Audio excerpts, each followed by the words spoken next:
Baja. Nothing beats a Jet2 holiday. And right now, you can save £50 per person. That's £200 off a family of 4. We've got millions of free Chow Place holidays available with 22k. Oh man, I love that. I love that meme going around on TikTok. But what's good? What's up, everybody? It's me, your guy, all the way from Bed-Stuy. We are here for live drawing session number 134. 134 is in the building. What's up to everybody that's in the chat and those that are lurking and watching and coming in?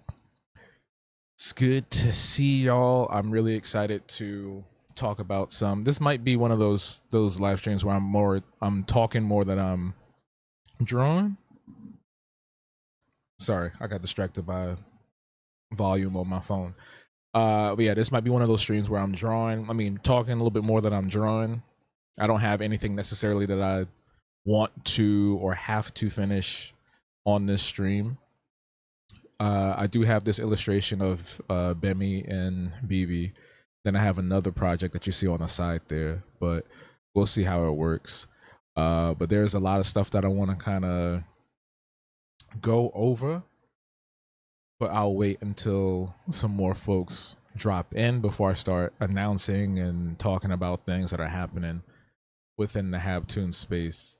Coco, the sunscreen, black girl sunscreen, I forgot what the name of it is called, but I saw a brief headline, a brief article that said something about them being in trouble, and I haven't looked it up since then, and I just remembered it as soon as you popped in. So I'm gonna actually Google it right now, and hopefully it's nothing too crazy. Black girl sunscreen, that's what it's called. Yeah, black girl sunscreen. All right, let's see what it says. Also, I think I might have to reset my router because it's been tripping all week. Might be because of the heat. Let's see. I could have sworn I saw something that said people are mad, blah blah blah.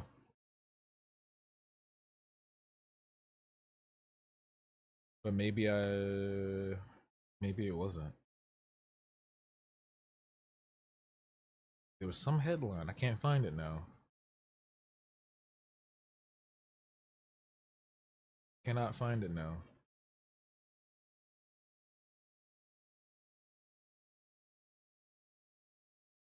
Okay, never mind. Never mind. I don't feel like digging. But yeah.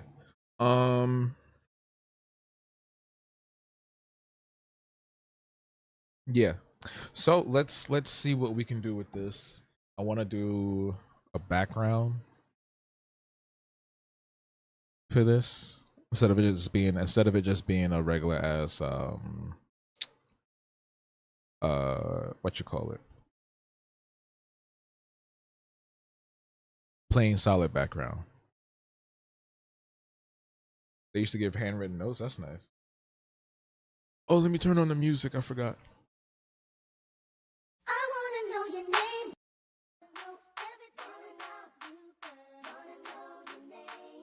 All right.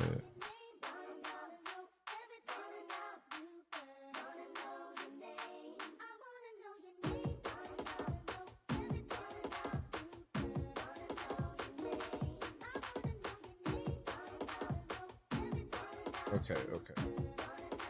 Oh, I forgot to turn on. I forgot to turn on TikTok. I always forget to do that. Let me do that real quick. Oh, the screen went. Damn. See, this is what I'm saying. This app is a hog. It made this whole screen go black. What's your name?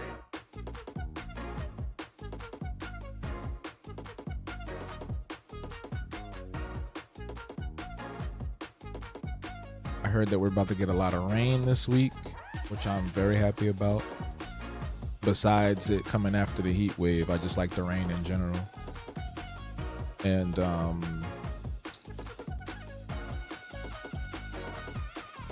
if it does thunderstorm for the whole week, that's pretty indicative of what we're in, which is we've been now classified as a subtropical climate.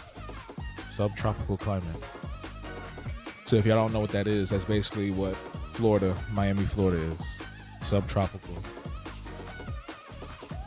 All right, let's see. I'm the wrong category.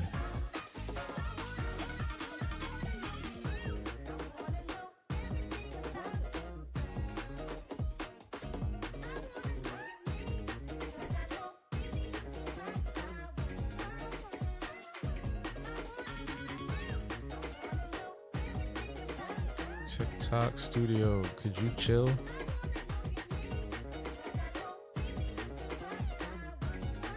Okay, we should be good. Go live.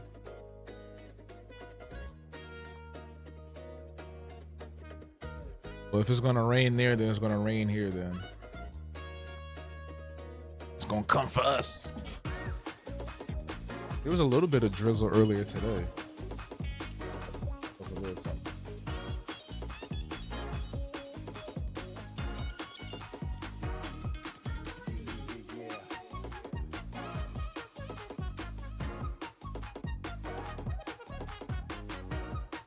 Sound check, sound check. How's everything sound?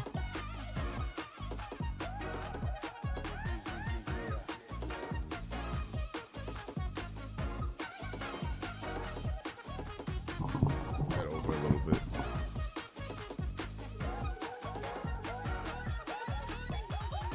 Sounds good, thank you. Is oh, that's it.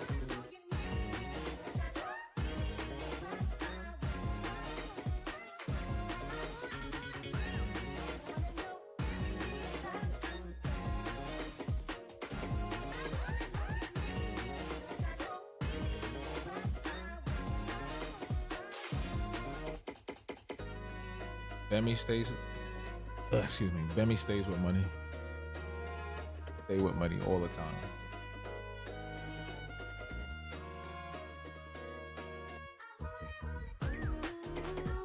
How she acquires gems and jewels and all of that. Well, we don't need to talk about that right now.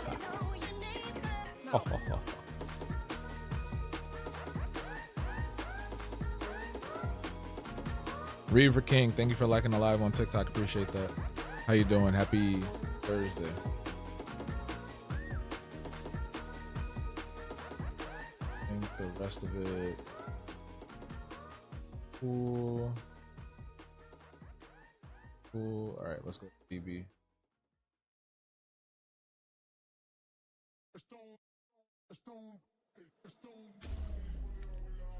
That's her business. We don't need to know. That's right. That's absolutely right. They got a grown folks business.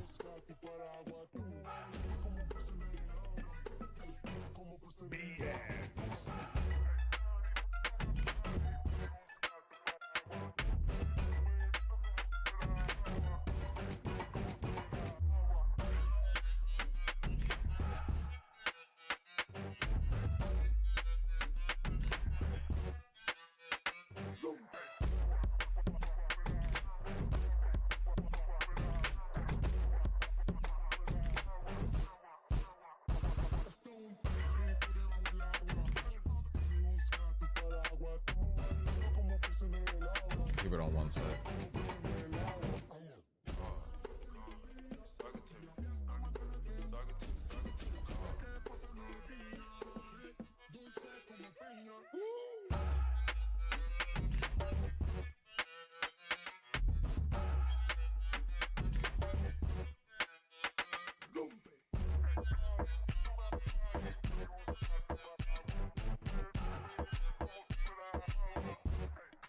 Check it out.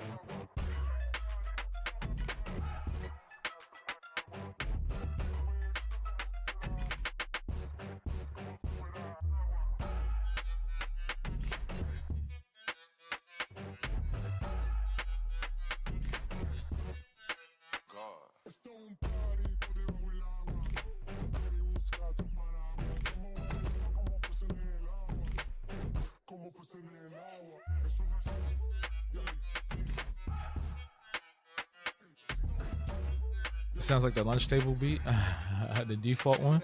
Y'all remember that? I don't know how many of y'all did that, but PJ was good. Happy Thursday. How you feeling?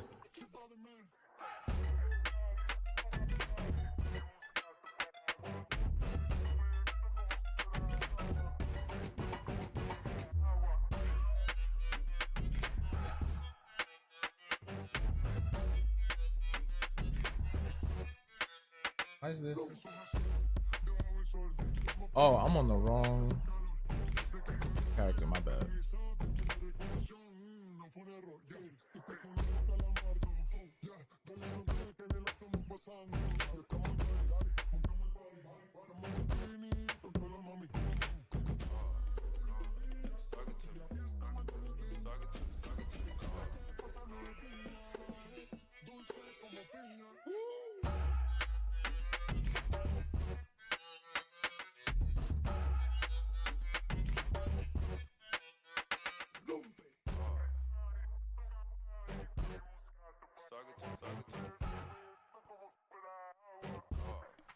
Check it out. Gleaming jewels and baubles. That's such a funny word, bauble and bubble. Y'all remember that Drake and Josh? Remember that episode of Drake and Josh where he just says bubbling over and over again? As if it's the funniest word in the world. Bubbling, bubbling.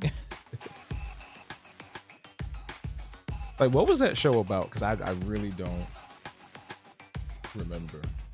It just was doing everything but behaving. Everything but behaving.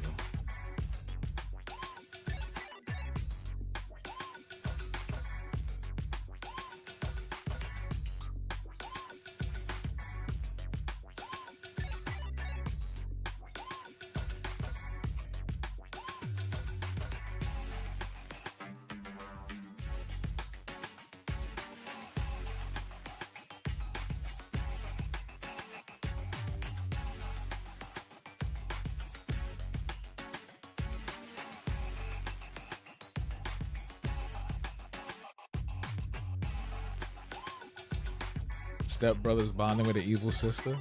I was joking though. It's just a regular ass comedy show, comedy sketch show. Getting into hijinks, just like every other Nick show. It was literally that's the plot of every Nick show. Was just like kids in peculiar situations doing peculiar things every time. Keenan and Kel, same thing. Amanda show. Well, that was more of a sketch comedy show, but still. Same things. Bemi got on her Aquaphor.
To answer your question, both.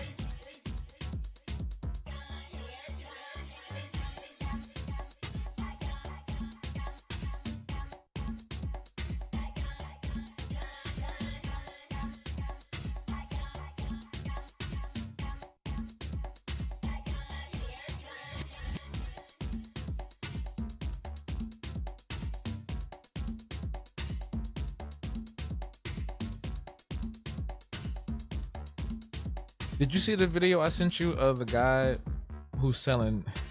He's basically selling death plates, but he's not Mr. Ken. And the people in the comments saying that he's stealing, he's stealing the plates from the jail. Because when you open the plates, they look super crazy.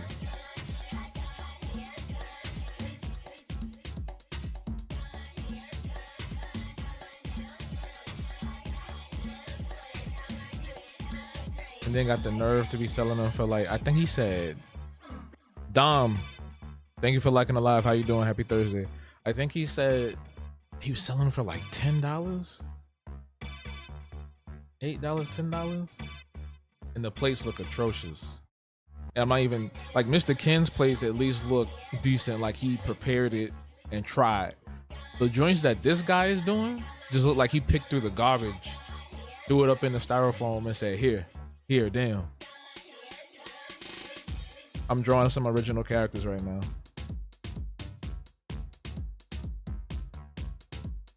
Is this part of it? Okay. Separate. The mascots are $10 slop.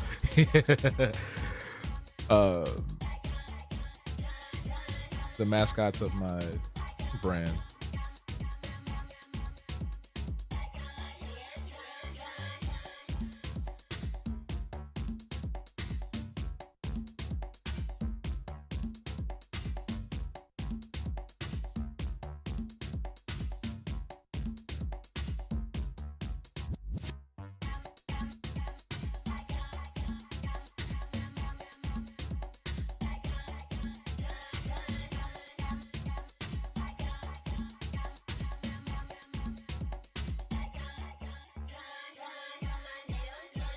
The crazy thing is the dude bought it. That's the crazy part. I think he bought it. I think he actually, like, the guy that was filming him, I think he bought it.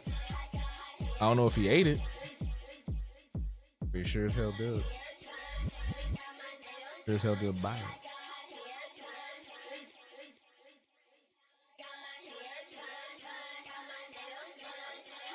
I think it's all just for the quote unquote content.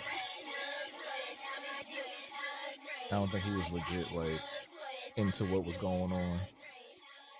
You know?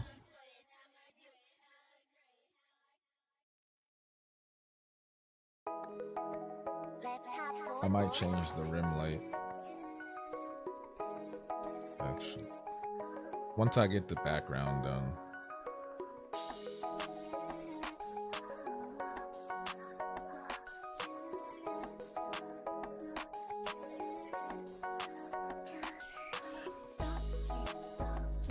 Not a Pie was good. How you doing?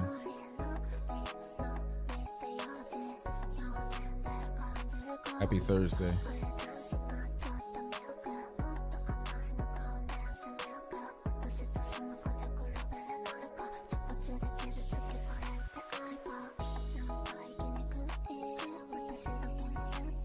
Thank you for liking the live on TikTok. It's very nasty work. Did I read that already? Yeah, it's very nasty work. Even if it is for the content.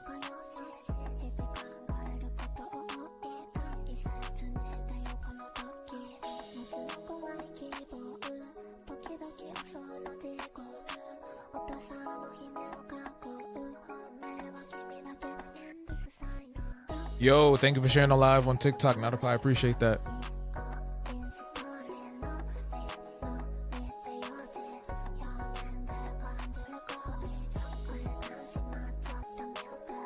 This feels like I'm on one of them videos where somebody keeps sharing until the person that's hosting the live gets mad. It's like, damn, you shared a whole bunch of times.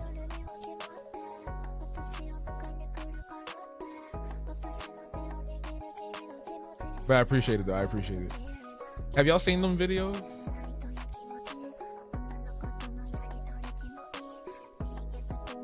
Like the people be getting tight out of it. They just be like, thank you, thank you, thank you. And then all of a sudden, they just ban the person. Like, damn, it's real easy to set people off.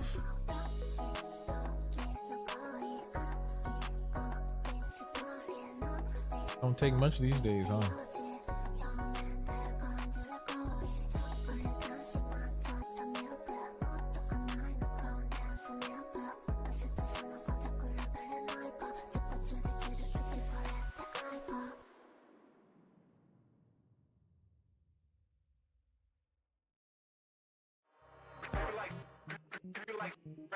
You know this dude Eric Adams was on Kind of Sinat stream. Crazy work. Kai just be doing anything, bro. He just be having anybody on there. He don't care who.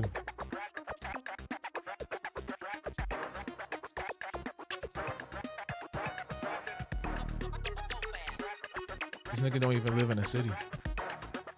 Neither of them do. What you doing?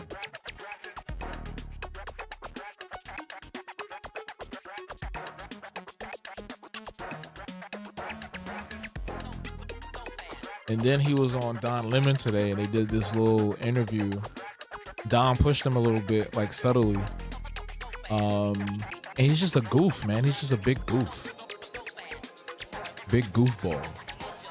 Every time he opens his mouth, he's always saying some bull.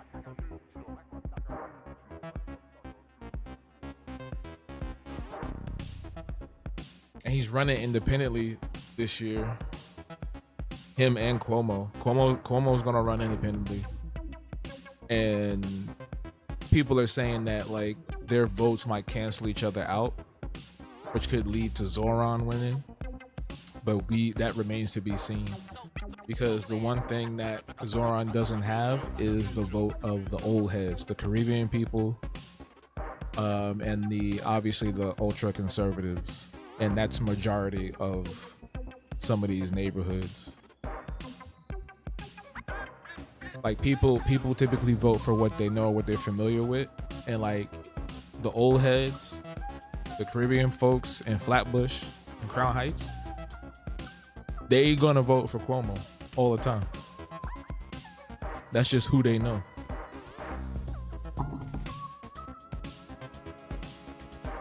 You was listening to NPR. What you doing listening to NPR? But yeah. They're both running independent. It's so interesting because this is my first year really getting into politics, and I'm not ashamed to admit that. I feel like a lot of people don't really care for the most part. So like since the last presidential election up till now, it's been really interesting to see like how a lot of this stuff really works. And to see how like comical it can be too. Like watching the debates and seeing what they're doing. Like I've heard commercials where they be dogging out Zoran. Like Cuomo has made commercials campaigning against Zoran and making it seem like he's so scary and spooky.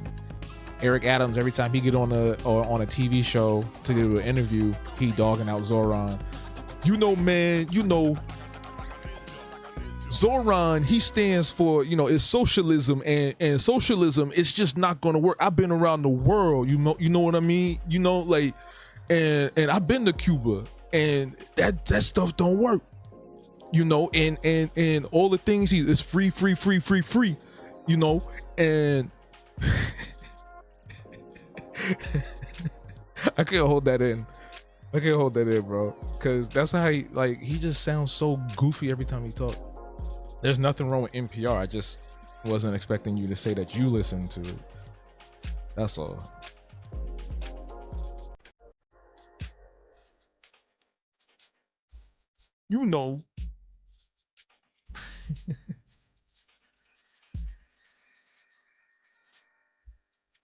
I'll never forget. There was some press conference or something he was doing like 3 or 4 years ago, Maybe it was a little longer than that. He's trying to appeal to whomever. I don't know who he's trying to appeal to. He was like, yeah, I like to go out. I was out the other night. I was in a spot and there was some shorties in there. I was like, all right, so sit down, man. Stop it. Stop. Stop. Get some help.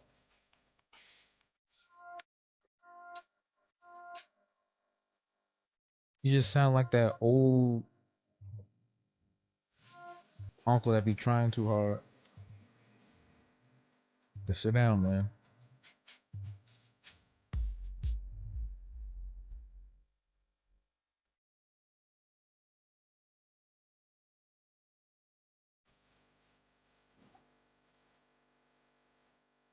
Okay.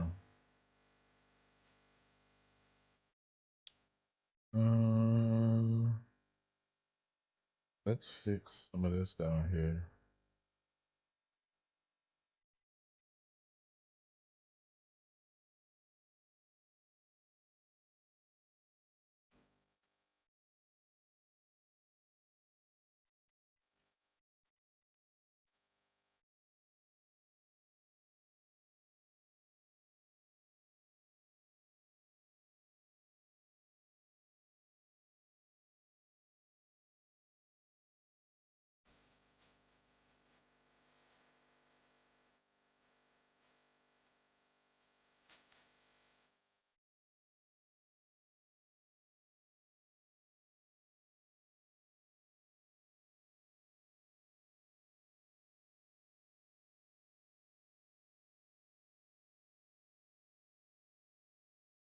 Oh yeah, that update that came out for Mario Kart World last night.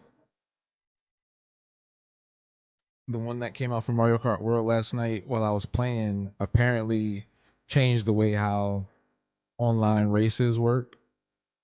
So before, what people was doing, so the hardcore no life community, the no lifer community, they do not like the intermission tracks. So in between each track, you do an intermission track where it's basically like a straight road for the most part.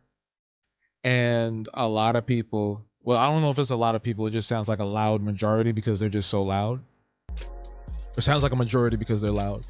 They don't like those tracks, and they found a workaround so where like if you vote on random, typically it would do a track that has the regular 3 laps because people want to play the 3 laps, which is understandable. Like you want to have a classic Mario Kart experience, even though this is a brand new game trying something new out. And that update basically made it so that even if you pick random, the intermission tracks come in. So that pissed a lot of people off. It pissed those people off. So now it's like, who knows? They might start review bombing. I don't know. My thing is, if you don't like it, don't play it. Don't go online. Don't get on the game and stream it. Because that way it would show that the fan base is actually serious about what they want to change with the game. And then Nintendo might roll it back.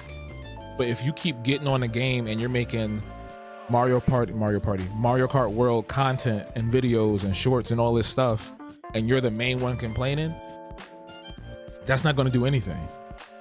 That's like if you live at home with somebody, you live with a family member, or you got a significant other, and they can't cook and their food is nasty, but you keep eating it, and what you complaining for if you're just going to sit there and keep eating it? You get what I'm saying? I don't mind the intermission tracks because I just play the game to have fun. But a lot of the no-lifers, they want to play the game a specific type of way, no matter what version of the game it is. No matter what Mario Kart it is, they want to play it their way. Which to a degree, again, is understandable. But maybe this is what they wanted to do. This was their design. And maybe down the line, they might put in a mode. They might put in a mode where they'll just do the 3 races, the 3 lap races or whatever. But right now, the game is about Mario Kart World. It's supposed to be the experience of the adventure of driving from track to track. What they could do, a middle ground could be, is have customizable online matches, right? That way you can set it up how you want to, have different modes selected within that, because right now it does feel kind of like it's pigeonholing people regardless of what they want to play. So again, I see that side, but also it's just like, it's not that serious.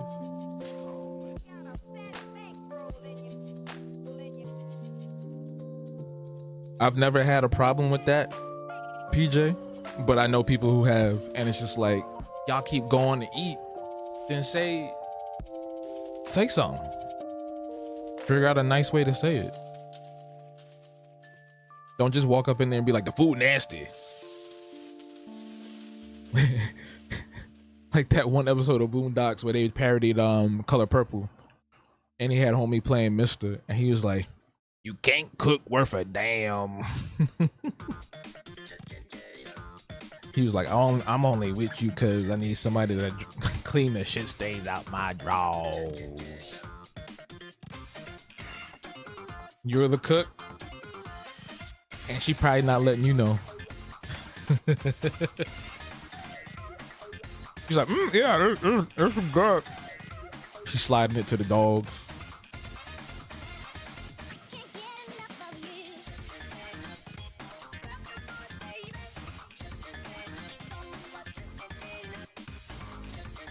I think that would be a good alternative. Allow people to have customizable modes. Allow people to also get online with their friends and get into the knockout tour and multiplayer stuff without having to be in a closed off private lobby. Allow people to select different modes within the mode, like sub modes. It's like, okay, here's one where you just do 3-lap tracks. Here's one where you do the 3-lap tracks and the intermission tracks. Here's one where it's just intermission tracks, 3-lap, intermission, 3-lap. You know, it could alternate. But it starts with people actually like not broadcasting the game, not showing the game. If you're that mad, I'm not personally mad, but if somebody told me like, yo, let's all collectively not stream or make any videos or anything for it until they change, I'd be like, all right, cool. Bet. Let's not get online for like a month and see what happens. All right, bet. So I think that would be effective. That would be effective. More effective than just bitching and whining online on Reddit and trying to make content out of that. And it's just like, oh my God, all y'all want to do is make content. Content. All these people know. Everything is content to them.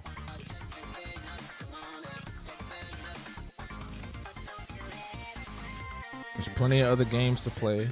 Y'all don't gotta sit there and begrudgingly play Mario Kart World if you don't like it. You know? And that's with any game too. Like, why sit there and torture yourself playing something that's not working right? Or working in the way that you would like it to. That's all I'm saying.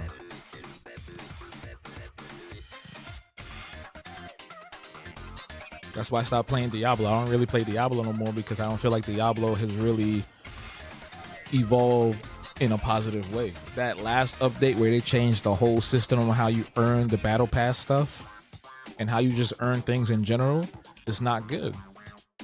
Yet, guess who's still playing it? These motherfucking no-lifers. All they do is play the game and complain because I think that's all they want to do, because that's the only thing that really gets them going. It's like, I'm gonna sit here and play a game I hate and complain about it because it gets me views, it gets me attention, I make money off of it. Instead of saying like, oh, what if we just don't play Diablo 4? What if we just don't get on? And we make some clear demands to the publishers, to the developer, and say, hey, we want our game to play like this. We want the systems to be like this. Nobody else spend any money. Do not buy anything from the shop. Don't buy another battle pass. Do not buy any DLC. Do not buy any expansions. Do not make any videos. Just stop. And I guarantee you they will listen. It's simple. It's very simple. But nobody wants to fucking do that. Nobody wants to do that.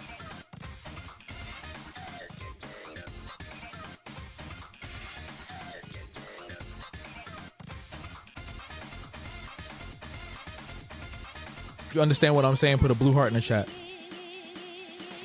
If you picking up what I'm putting down, put a blue heart in the chat. Whether you're on YouTube or podcast.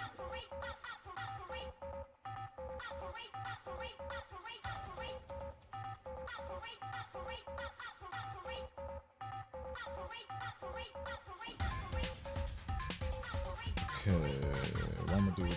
Oh.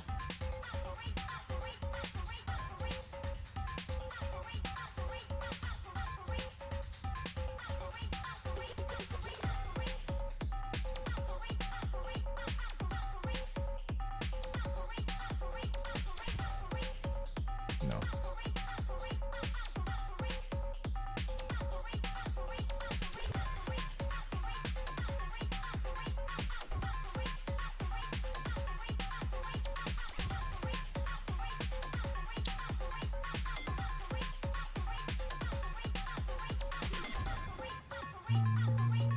All right, we're good.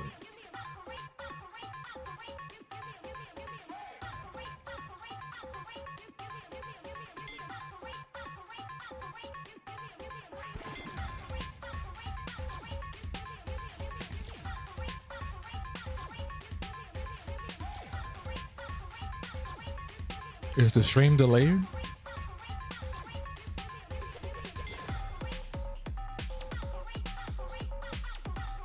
Is it that far back on YouTube? What did I just do? Oh, damn. So nobody heard me when I said put a blue. Never mind. I'm probably gonna get off in like 5 minutes, honestly.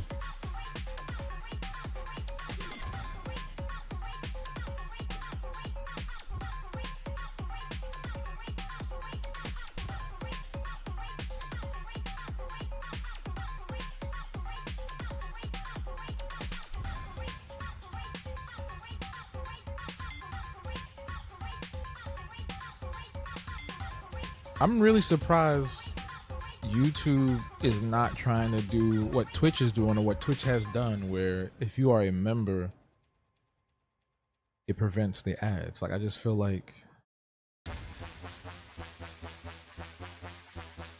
it's so stupid. It's silly, honestly. And I hope they're working on changing that. They just did an update now to where anybody that is, I think, under the age of 15, they need to be accompanied by an adult if they're on a video. And then, like, I think if you're 13 and under, you can't be on here at all or something like that. They just put out a new update about that.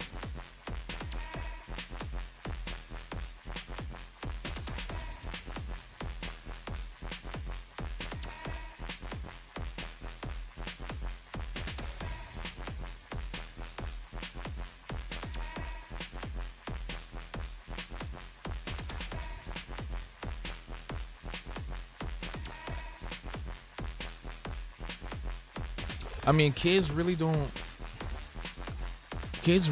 be on YouTube like that. Like, the one kid I knew that was on YouTube, they was on YouTube Shorts, but like they wasn't really like searching YouTube. They wasn't really on YouTube. The only reason why she was on YouTube Shorts was because she didn't have TikTok. Her parents wouldn't allow her to download TikTok. I think there was something on her phone.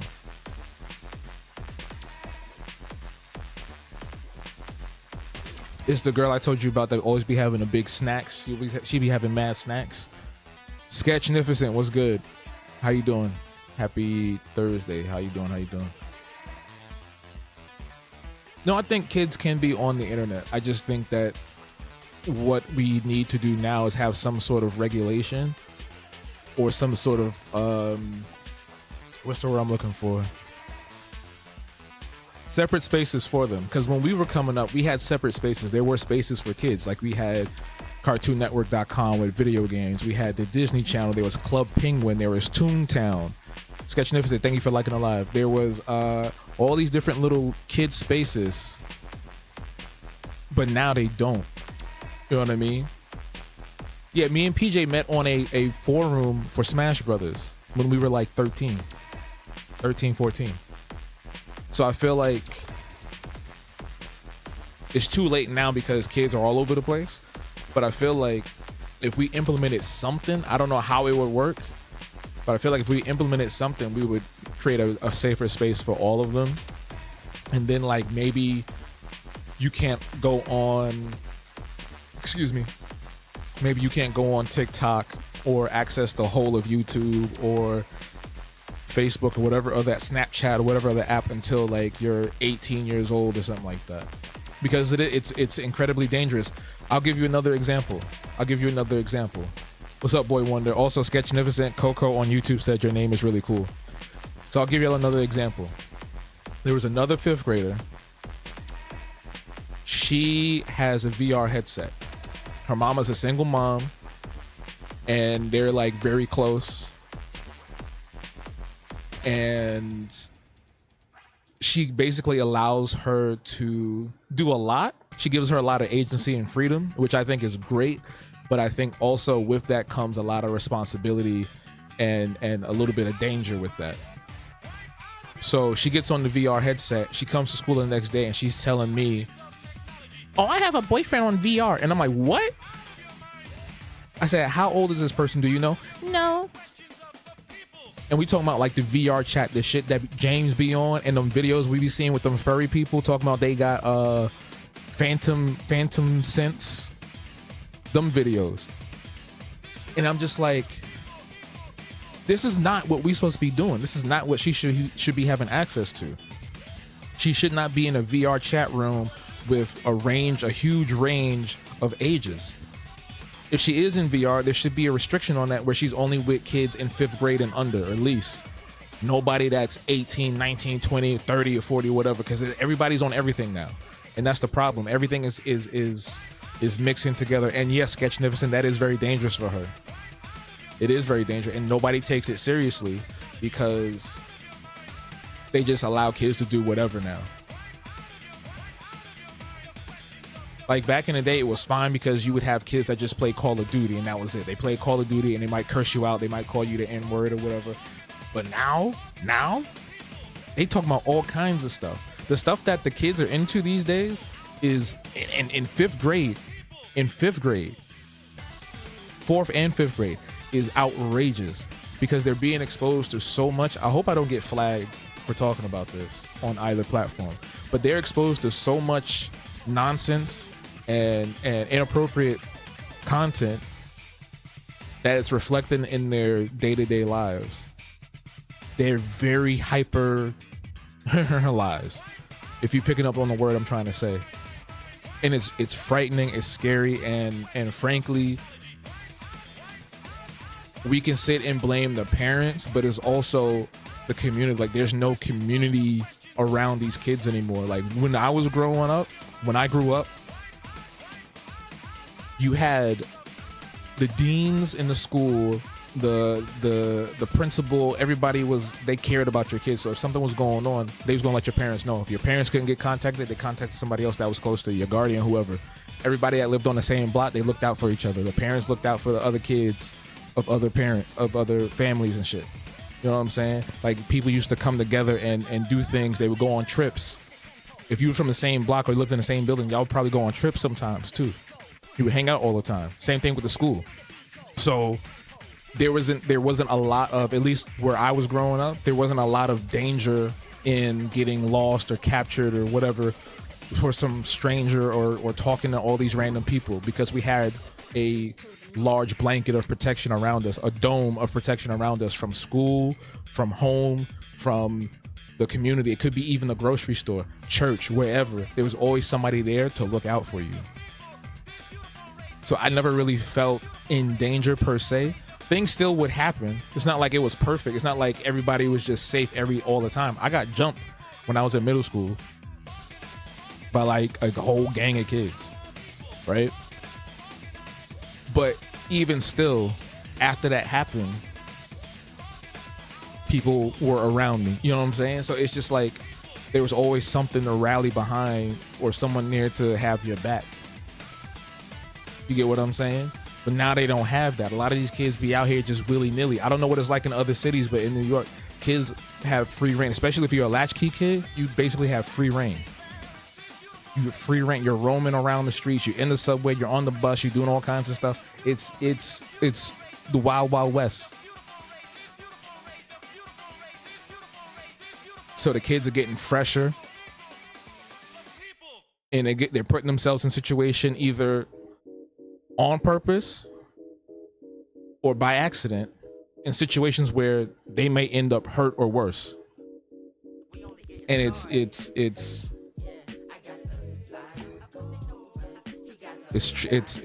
a lot. On Kick, I heard a lot of bad things about Kick. I heard a lot of bad things about that site.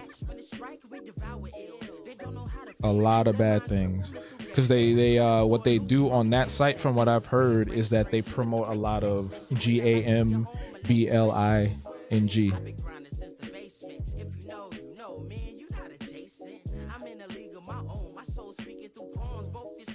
They promote a lot of that. And there's no protections over there either. It's not like how Twitch, even though it took them a while to get it situated, Twitch now has protections against a lot of racist, homophobic, just horrible things being said in, the live chats. Kick does not have that. At least the last time I saw, they don't have any protections at all. It's the Wild West. People can say and do whatever they want. So if a kid go over there, exactly. I don't hear kids playing outside no more either. Red flag, like Boy Wonder said. Yeah. That's more what I was getting at. They don't need to be on our side of the internet. I agree. Yeah, I don't want to see kids I don't want to see nobody in 5th grade on TikTok. And thankfully I don't. But I don't want to see them in our spaces. I don't want to see them. Obviously, there's going to be some cross-pollination in certain virtual spaces like Fortnite. Like, video games is obviously a place where you're going to be crossing paths with people of all ages and backgrounds, regardless of what you're doing, unless it's like a super niche game.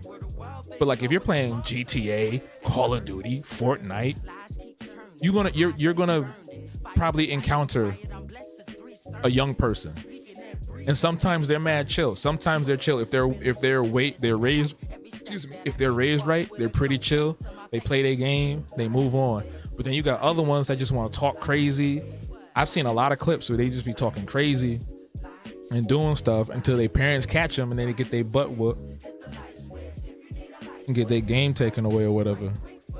They screaming on the mic. Got caught.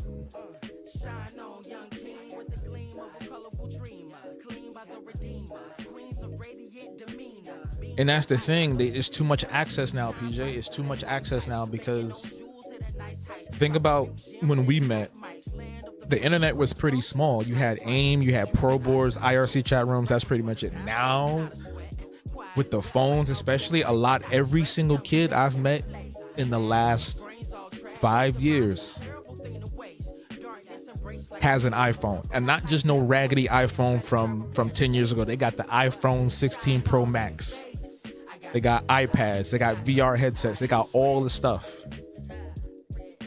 But then sometimes they do, and somehow they come into school raggedy and stink. It's like, how you got all these fancy things? Your parents, like, what's going on? What's going on? You got to change your settings. Change your settings. That prevents the young ones from coming in. When you go live on TikTok, there's a setting that says prevent, only allow 18 and up. Even though I think it should be 21 and up. But always make sure you click that, because otherwise you will get the young ones in there.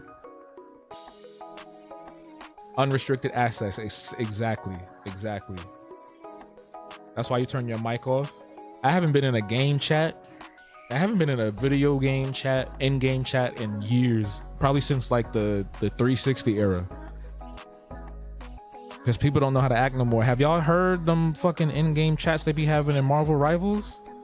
The way people be talking in there, it's just like, damn, you would have thought this was their life on the line. The way they be talking to people, it's like, what are you doing? Nah, and they be saying every word out the dictionary, every word out of the dictionary, and some that is not in the dictionary. calling people out their names just because they sound a little different, because they might be a woman, because they might be black. I saw a video, dude was like, oh, we got a black guy on our team. I guess you know what that means. And then dude called him out. He was like, what did that mean? What does that mean? And he got quiet real quick. But some people get bold. Some people get bold. And my thing is, like, I get it. I get it. Like, you will get emotional playing a game. It happens to everybody. It happens to everybody. But we also have to learn how to mitigate and control that. If I catch myself getting hyped up, either I stop doing what I'm doing and play something else or turn it off completely, or I take a moment, bro. Like, y'all see me play the games, I'm just like, all right, this is gonna be my last time trying this. I'm gonna move on to something else, because I'm not gonna sit here and, as they say, crash out on a stream because a video game is not going the way I want it to. Like, that's just too much. And I feel like a lot of people do it now because they feel like they're going to be part of, like, the viral moment. Like, oh man, look, you're on blah blah. And virality means nothing anymore. Virality means absolutely nothing anymore, bro. You can be viral and get no kind of benefits from that at all. Same thing with follower counts and all that stuff. It'll be people that got like 500,000 followers or something, but they're not making a lot of money. Like on YouTube, they're some of the biggest channels I follow, even though they have like 400,000K, 500,000K, even 1 million. There's one channel I follow that just reached 1 million. They're because of the way a lot of the algorithms and platforms are changing now and what they promote, you're not really making that much off of YouTube like that, or TikTok, or even Twitch. That's why a lot of creators end up going over to Patreon. They end up going over to Kickstarter. They end up doing other things outside of just the one platform. That's why sometimes, if they're smart, if people are really, trying to be proactive about it, they make merch, right? They try to get sponsorships, and even sponsorships are drying up these days too. They don't just hand them out like they used to. You're not just getting a random sponsorship because you have 11,000 followers. You need to have other requirements that are a little bit higher now, right? So like, I probably won't get a sponsorship with my TikTok alone, because they would need to see that my videos are performing like exceedingly well all the time. I have moments where some videos get up to like 20, 50,000 views or whatever. But on average, a lot of my videos are like 300 to 500, maybe 1,000 at a time. Same thing with YouTube, right? So it's a lot. There's a lot going on. There's a lot going on, and people are trying to figure out what's next, what's the next big thing, and what's going to work for them, because everything doesn't work for everybody. Everything doesn't work for everybody. I don't know how we got here, but we got here. You're pulling back from the internet a lot, just post and get off. It can be draining. Yeah, I don't really be on social media. The only time I come on social media is if I'm releasing something or dropping something, whether it's a new comic strip, illustration, I'm promoting an event, or whatever the case may be. But I don't be on social media because it's like you said, it's very draining. It's not good for your mental health, for lack of a better term, right? It's toxic. All these buzzwords that we use, they're real. And it does affect people in different ways. Our cognitive abilities are failing because now we're on TikTok and Instagram 24/7 doom scrolling, right? We're losing track of time. We're losing track of ourselves. We're getting off the internet angry or sad. Our neck hurts because we're bent over the phone the whole time. Like, don't get me wrong. I'm not going to sit here and be like, oh, the internet is evil, social media is evil, because it's not. I think like with any tool or apparatus, you use it in moderation, but there is no moderation anymore because of where we're at. And it all started because of TikTok. It started with TikTok because before TikTok, people wasn't really online like that. We weren't chronically online, not in the way we are now. We weren't hyper connected. We're too hyper connected, bro. It's too much. at all times. It's too much. I don't engage with nothing. I post what I gotta post. I might reply to a few people, but other than that, I'm not getting in no debates. I'm not getting in no arguments, because that's not paying me and my bills, or it's not working for my. It's not paying for my health care. You feel me? So, whatever app or platform you on, if you enjoy it, just do it in moderation. Same way like how you would treat food. Moderation. You can eat junk food. I think it's okay to eat junk food, just don't OD on it. You know what I'm saying? It's, easier said than done for both cases, but you can try. Like, I barely get on, because I used to get on TikTok and scroll like a whole day. Like during COVID, during the lockdown, just scrolling all day, bro. It would be like 7 o'clock at night, and then I look up, it's 3 a.m. and it's like, damn, I didn't do nothing. You know what I'm saying? Sedentary lifestyle, like crazy. You play better when you have voices in your head telling me what to do. Oh, for you stupid. Boy Wonder said DVD Toxic Survivor messages. Oh yeah, people that be typing too. They need people. Just I think what needs to happen, even though I'm sitting here broadcasting on the internet right now, I think what needs to happen is that an EMP go off and it shuts everything down for like 3 months. Just 3 months. And I think we will probably heal. Just 3 months. Because otherwise, I don't see this sustaining itself. I think it's going to get crazier and crazier and crazier. We are now at a point where there's like bots creating stuff to anger people, to rage bait people, to argue with people. I've seen it. I've seen it with my own eyes. With the simplest things. It could be something about a TV show. It's just bots. It's bots. And it's people too. I'm not going to put the onus just on technology. It's people too. But like a lot of the stuff, there's what's that thing called, the dead internet theory?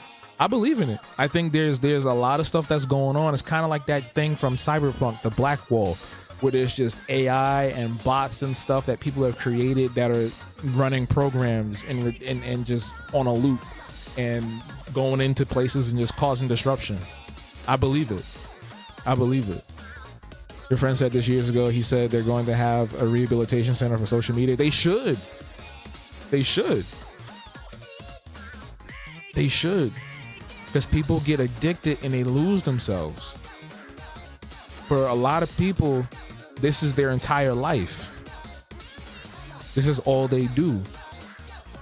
I sit and I'll listen to, this is kind of bad, but like I'll be on the TikTok live side and scrolling through the lives. Most of the lives that I see are debates, and I'm using air quotes. You can't see me right now, but I'm using air quotes, where it's just people arguing with each other in circles about dumb, inundated, and redundant topics.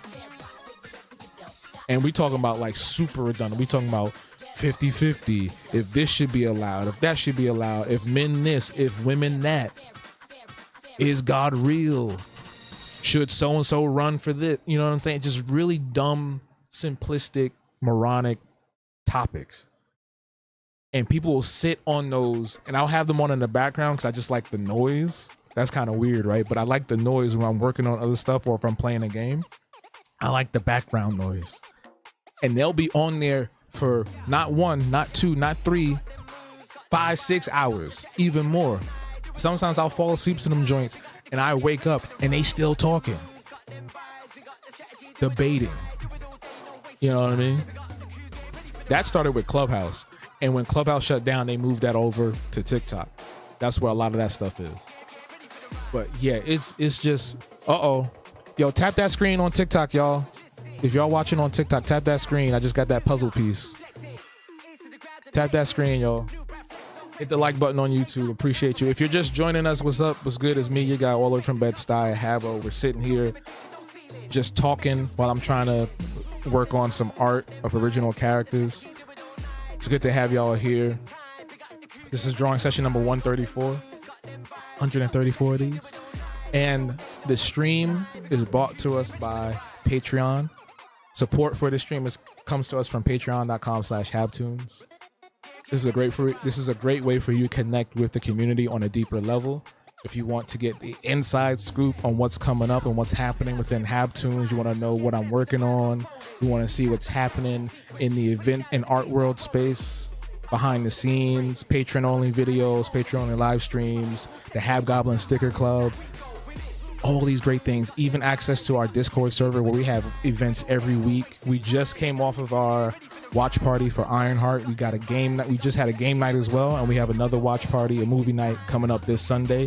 And on Saturday, I almost forgot, Saturday is our fitness event as well. So we try to stay as active as possible.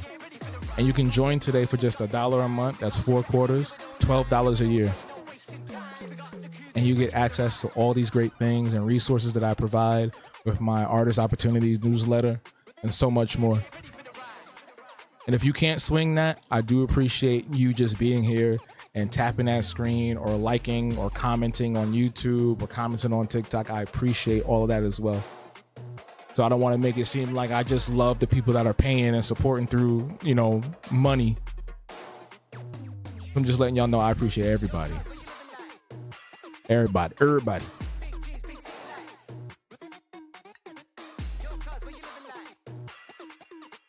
You're approved for a charity stream. That's nice, man. Congrats. Is that the same group from before? Last night you saw 2 guys arguing back and forth. You left. Yeah, that's what people do. They get on. There's like 2 kids that get on here. These 2 white kids that get on here, and they're pretty popular in the political debate space on TikTok at least. Parker and I forgot the other kid's name. Dylan, I think his name. I can't remember. But they basically will sit on live and have people come on and debate them or try to debate them or debunk things that they've heard in politics. So they're anti-Trump, they're anti-conservative, and they basically bait those conservatives and Trump supporters and MAGA people to come on and debate them. And it's laughable at some point, but then it's just like, damn, this is crazy when you really think about it, because what is the point? I don't think there's any point to any of this, because if the point is to change somebody's mind or have them lean towards your side a little bit, then we wouldn't sit here for like 6 hours doing it, or we wouldn't even do it in a live format in this way. You're right, it's a hustle, because they do make money off of that. They get gifts, they get subscriptions and all those things. And I appreciate what they do, because they are very intelligent young men, and they do provide a lot of context in what they talk about, but there's also a petty and catty side to it as well. And it's not just them, it's the debate talk in general. As a matter of fact, the internet as a whole, because everybody's got a mic and everybody's got an opinion. Even me, I got a mic and an opinion, right? But I feel like majority of the time now, people are doing things to hustle you into giving them money. And that's through rage baiting. That's through following certain trends that are toxic and hot at the moment. You know what I mean? And people have accused me of doing that, but I genuinely get on here and just want to talk about shit. Like when I talked about Starfield or Doctor Who, you know what I'm saying? And it's like, I genuinely like these things and enjoy these things. And I think it's healthy to have conversations about things that you enjoy, especially if it's something that is leaning on a negative side. Like, if you're a fan of something, it's okay to critique it in a healthy way. And there's a whole hustle on that side too when it comes to fandom and media and art. Oh my God. The grifters and the charlatans on that side, bro, it's crazy. It's crazy. There's this dude named King Lion, and everybody was dogging him out like the last 2 weeks. And I'm just like, what is happening? We need to get back to a place where it's just like knowledgeable people with experience talking instead of just a random motherfucker. And no offense to nobody, but a random motherfucker that just got off their factory job or their truck driving job and just started to, decide to turn on their camera. No offense. But I hope y'all get what I'm saying. You know, like it used to be that we would have people who were,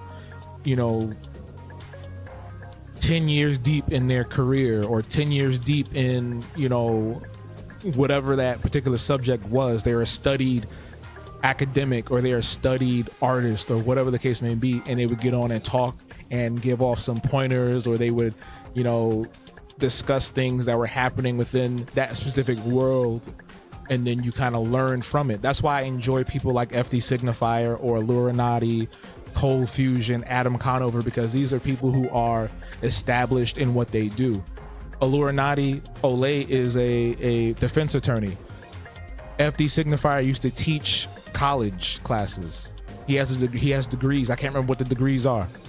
Same thing with the dude from Wisecrack, Michael Burns. He used to be a philosophy. Look, I'm skipping over my words. The dude from Wisecrack, Michael Burns. He was a philosophy professor.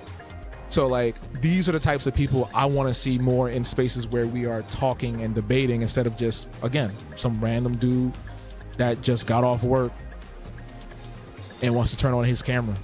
And again, not to knock anybody. And I think it's important for people to have a voice, but I think there's too many voices and too many cooks in the kitchen. It's getting to a point where it's just a lot of noise and not a lot of progress. Everyone shouldn't be in front of the microphone. There's a lot of people purposely spreading misinformation. Exactly. Sketchnificent. Exactly. Ooh, what I just say? Exactly. Exactly.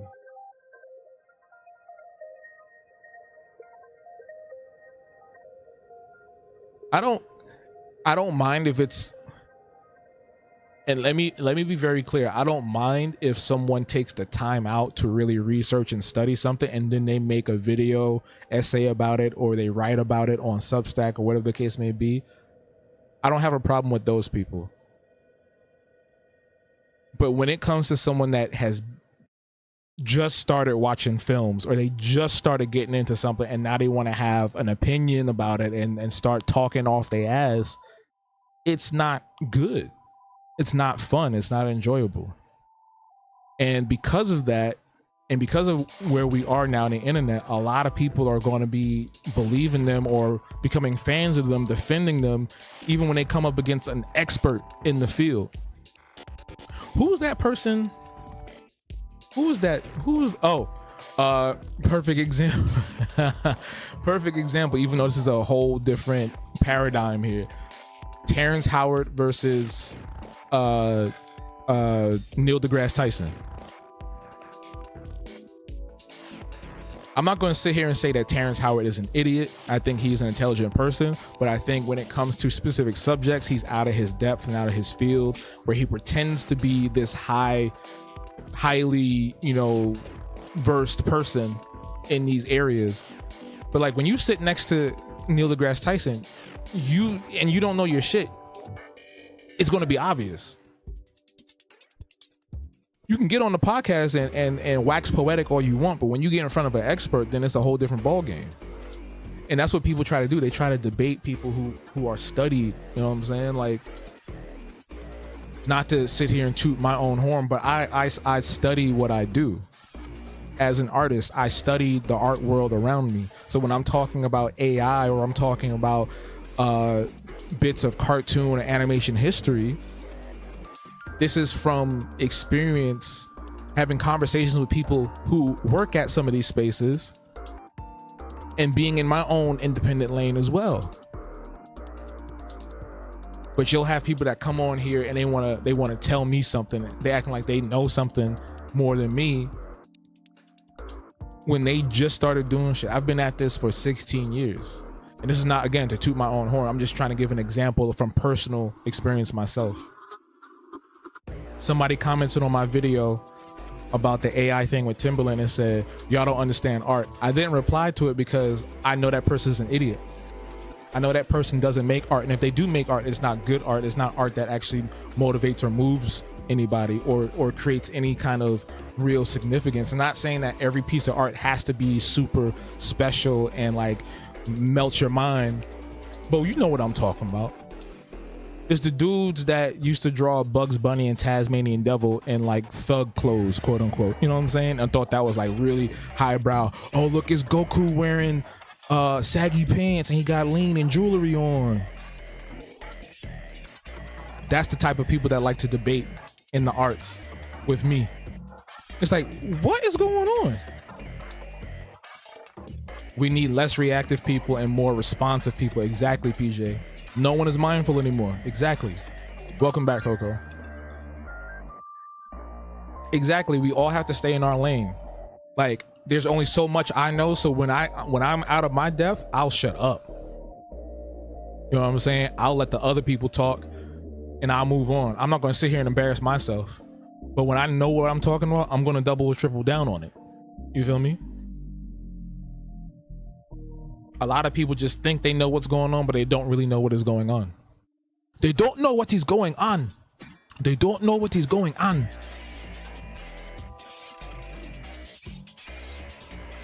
They really don't. Too many people are in their feeling. Exactly. That's what I've been saying about this debate with Timbaland. I hope y'all don't mind me just talking. Y'all don't mind me just talking, right? That's what I've been saying about this whole Timbaland generative AI thing, because a lot of people that go on his lives, including himself, are in their feelings because they're going off of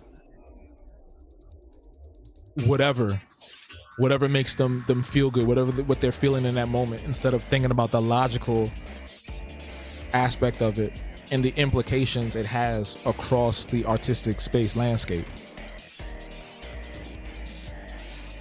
Because yes, it has advanced, and yes, it is doing and creating things that is, I'll say this, I don't think it will ever wipe out human creativity as a whole, because there's too many of us. But I think it's gotten to a point where it's serviceable enough that the average person is like, okay, this is cool. I'm cool with this. I got it. And I know this because I've seen this over the past 2-3 years from strangers and even people I know. They'll make an AI image or album cover. They do a Suno song. They create some 3D. They do the trend from the stupid prompts that come out. And they're like, oh, this is cool. I'm gonna make this my profile picture.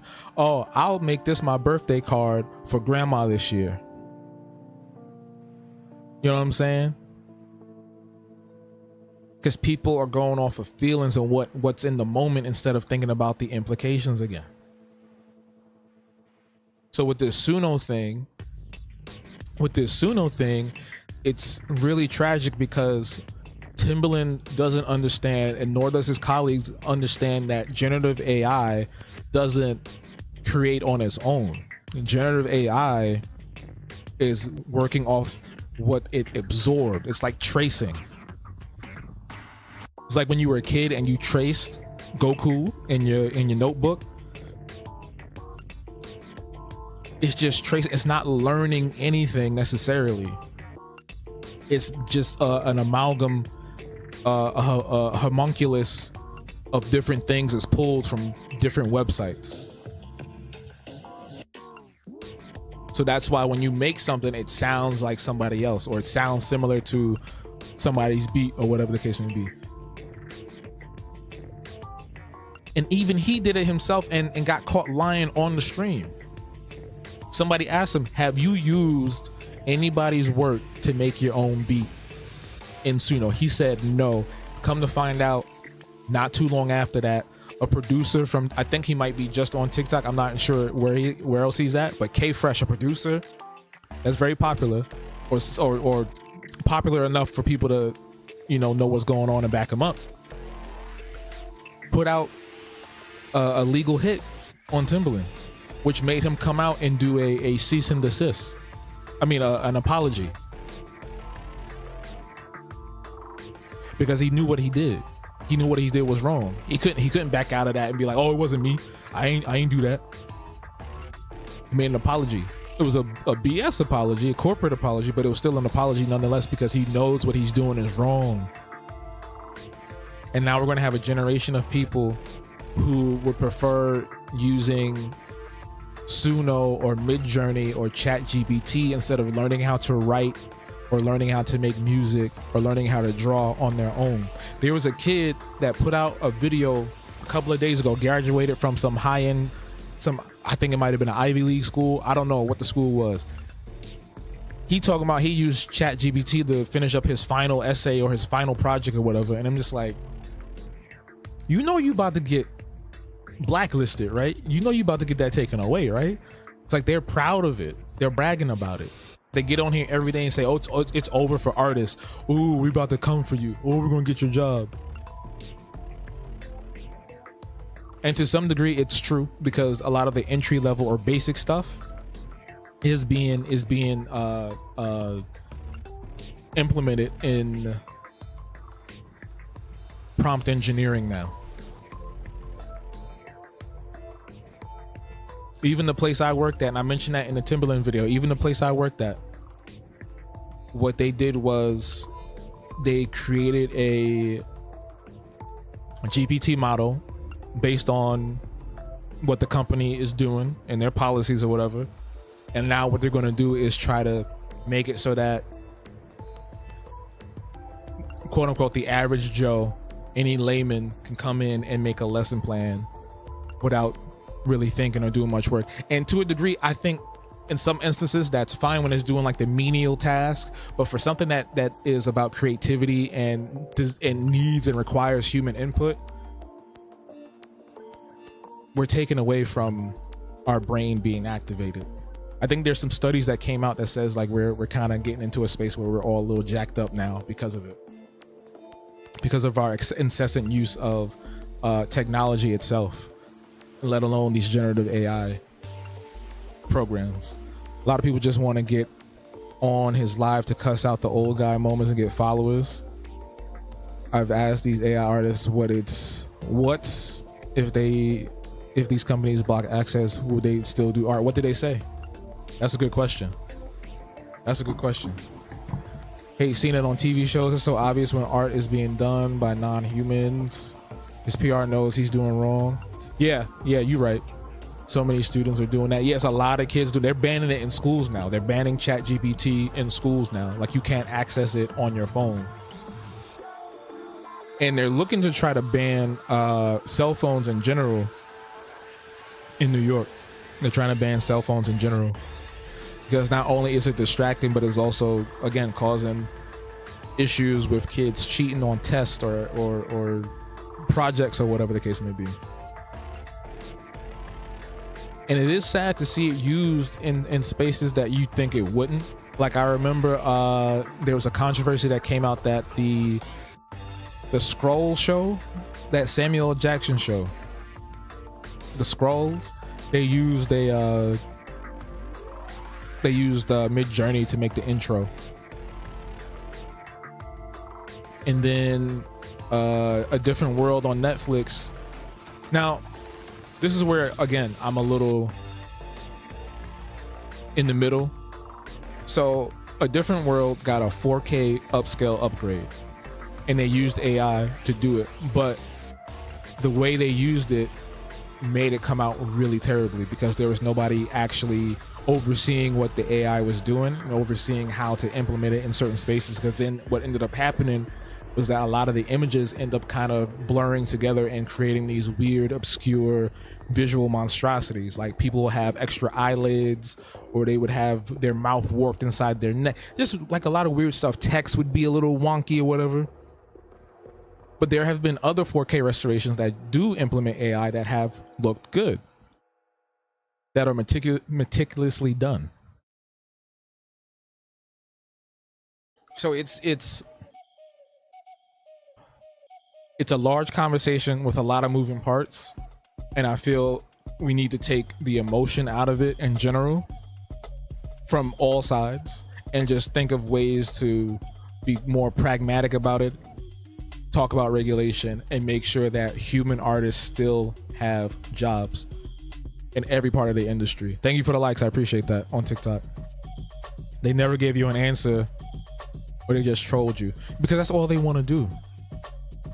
These people don't want to talk and have conversations when it comes to the what ifs, because they're scared, because they know that if this stuff gets stripped away or it's blocked, then they're nothing. They don't have anything to back up what they do. Now, you and I could use it, right?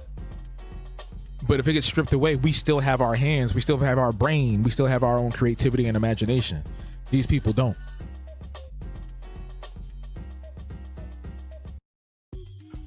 Marvel What If used it in the backgrounds? I never watched it, so I wouldn't even know. That's interesting. This is why I want to keep the conversation going about generative AI. This is why I want to keep talking about this with people who are artists and people who aren't, and those who are on both sides that are just consuming or observing, right?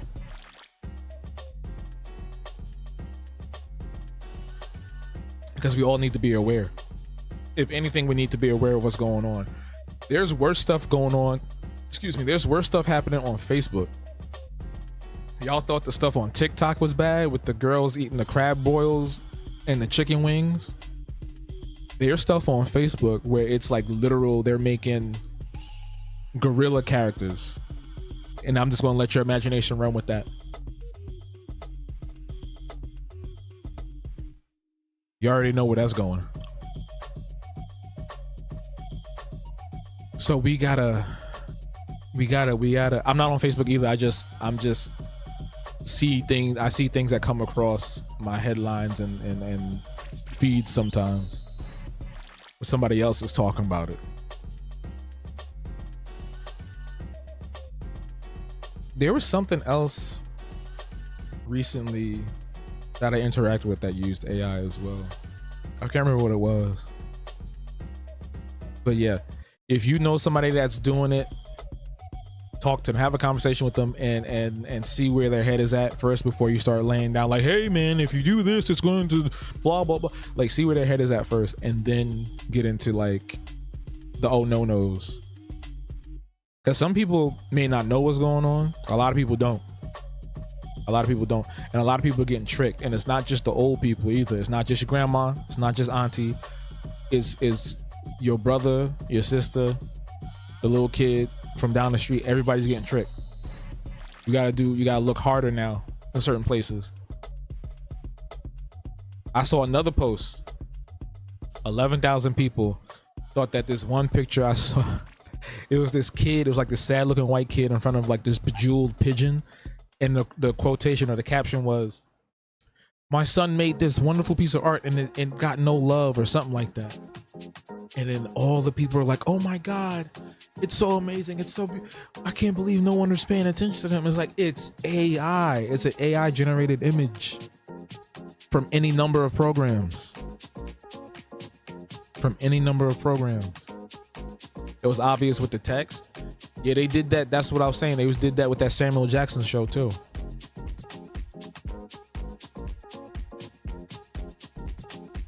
Hold on. What's playing right now? What is this? Oh, it's still Cyber Bomb Rush Cyberfunk. I always have a problem saying that name.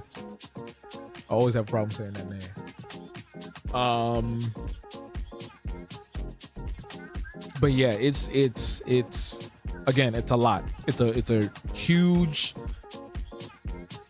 pie. It's a huge pie, and we all have to tackle it piece by piece, slice by slice. Can't just dig into our hands and start going crazy.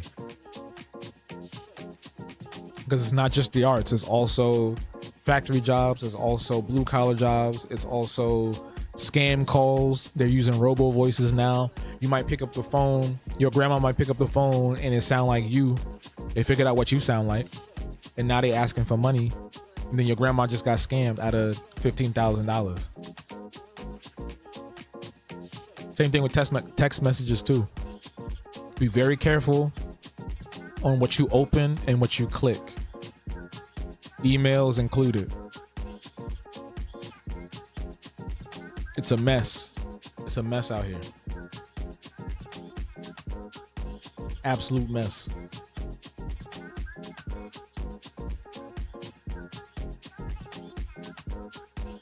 You're seeing AI ads of old people selling clothes. Now that I haven't seen. That I have not seen. You can explain it to people. It's up to them. Yeah. You can lead. What's that quote? You can lead to the animal to the water, but you can't make them drink it. I'm paraphrasing. That's not the exact quote, but y'all know what I'm talking about. So yeah, you can only do but so much. But it's still good to try, you know. Yeah, I heard about that too.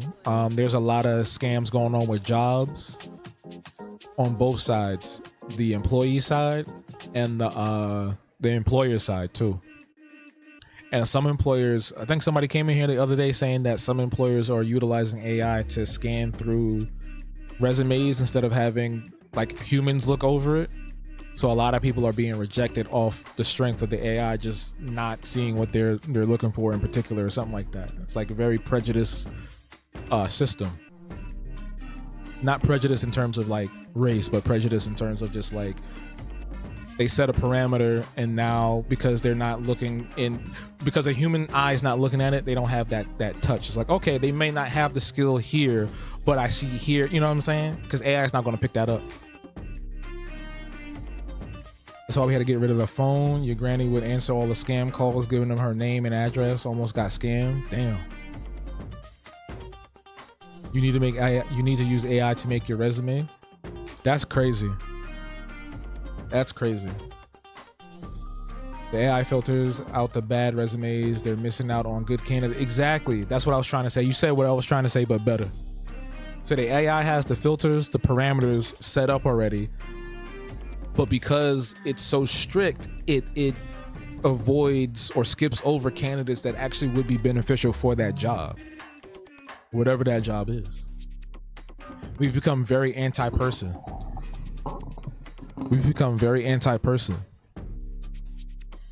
Like nobody wants to talk on the phone no more. Nobody wants to sit down and have a conversation with another person to make stuff happen. Everybody's trying to lean into automation. And to some degree, I get it. Like, I'm not fully against automation. I'm not fully against artificial intelligence as a whole. When it comes to generative AI, that's a different conversation, but there are use cases for artificial intelligence that actually is beneficial to humanity. And I learned a lot of this stuff through some of the channels I watch and articles I read from the tech side, the holistic side of tech, not like the bros that are just like, yeah, let's go to space, build a rocket. No, we're talking about like Cold Fusion. I highly recommend everybody subscribe to the Cold Fusion channel. It's an African dude, this black dude named Tagogo, and he talks about technology across the board, but he's also done a lot of videos about AI and how in the medical industry it has actually been helping with research. There's one thing they're building. They're trying to test out where it detects a specific disease like way ahead of time or some shit like that. Like legit use cases. It's actually happening, you know what I'm saying? Like that stuff is cool. Things that actually benefit humanity in ways that we can't possibly try to do ourselves, or it would take like 50 years to do. Taking out the mundane tasks, right? The very mundane tasks. And a lot of this stuff, and I'm sure PJ can attest to it, a lot of this stuff came from the military first. So a lot of what we have now in terms of like advanced technology, like Google Maps, that's AI, and that came from the military first. They had that first. The internet as a whole came from the military first. Video games, military.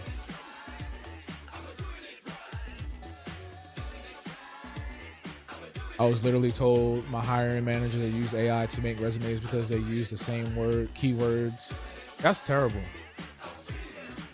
It's overused to avoid doing anything legit now. Yeah, most of our technology we use today can't. Yeah. Which is the crazy part. Yes, we are living in an echo chamber. You heard jobs have AI interviews now? What do you mean? Like someone's talking to an AI? Like an AI bot? That's crazy. What the kids be saying now? We're cooked? We cook. Actually, I think that came from a black dude. Didn't that come from a black dude first? I think that was a meme where the guy was like, he had glasses on. He was in a basketball arena. Yeah, he was like, I ain't gonna lie, man, I'm cooked. That's what I remember. Touch screens, yeah, that's another one.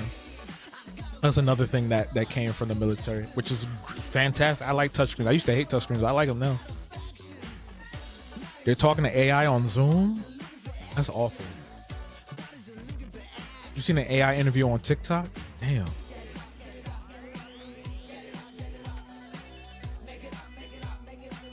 I'm not gonna lie, y'all. This is we need to, I keep saying it, we need to figure out something.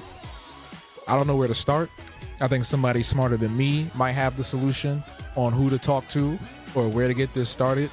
I don't know if there's already groups out there that are advocating and trying to put I don't know if there's groups out there already trying to put into practice getting lawmakers to pay attention and regulate. I mean, we did have that one thing, a year ago, where they pulled in all the big tech heads and tried to shut them all down. Y'all remember that? They had everybody sweating. It was Tim Cook, Zuckerberg, Bezos, and like two other dudes, like the big tech guys. They was grilling them for like a whole day. Y'all remember that? They need to do that again, but like for the actual general public and interest of, you know, the safety of humanity and people and expression. Yeah, that was from a black man. Okay, I knew I wasn't bugging. Everything comes from us, yo. Everything comes from us. That's the crazy part. See, I like sitting here talking, right? Like I'm chilling, I'm relaxed. I'm sitting in the back of my chair right now, chilling. The lights is off, so I'm not hot.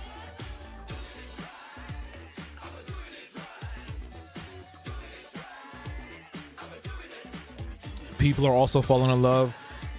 I think that's just something that happens in general, bro, because they was doing that before AI.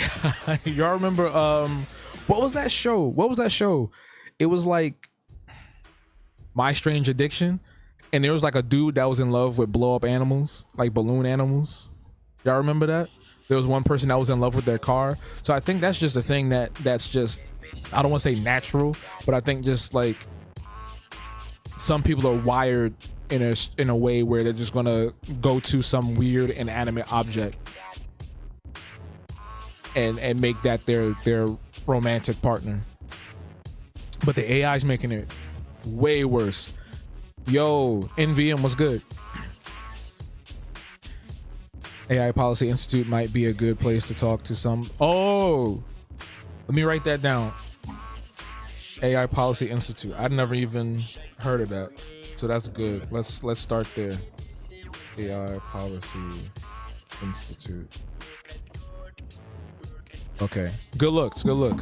But yeah, no, I've seen a lot of horror stories with people falling in love with AI. It's literally like not even like Black Mirror. Y'all remember Her? H-E-R? Y'all remember? Not the musician, not the recording artist. The movie with Joaquin Phoenix and Scarlett Johansson, where Joaquin Phoenix falls in love with his AI companion. And then she leaves him. Yo, that movie was crazy. Beautifully shot. Great color palette. Beautiful aesthetic. Love it visually. Great cautionary tale that nobody paid attention to. But that's exactly what's happening right now. People of all genders and ages are falling in love with their AI companions, Chat GPT. One dude, I saw a clip, it was a married couple, and the lady said, I forgot what they asked. They asked the wife, if you ask, yeah, they asked the wife, if you asked him to give it up and he didn't, would you leave him? Or something like that. Would that be the last straw? I'm like, why is that even a question? Why is that even a question? Oh, you know another movie that they do that in too? Ex Machina. And there was like an actual literal robot girl in that movie. Crazy stuff. And they're calling it like, is it AI psychosis? It's like a specific term for it now. I don't know if it's AI psychosis or something like that. But people are also turning to AI as a religion. People believe that God, the Christian God, is speaking to them through Jet2. It's like a whole thing. It's a whole study that's going on right now. Everywhere. Either they're falling in love or they're worshiping it. And I get it because people are lonely, but at the same time, like, what the fuck? You know what I'm saying? Because let's be real, who wouldn't want we grew up watching cartoons where they had cool robot companions doing cool shit with the crew. Who wouldn't want that? I would love a little robot walking around and we hanging out. And I'm like, yo, Megatron 67, like, what you want to do today? I don't know, human. You know what I'm saying? Let's go get pizza. You know what I'm saying? That's come on. But it's getting scary because there's no guardrails. There's no protections. We see this time and time again in fiction, all across fiction. Star Wars, Mass Effect, Stanley Kubrick films. What was it? 2001: Space Odyssey, Matrix, Ex Machina, Her.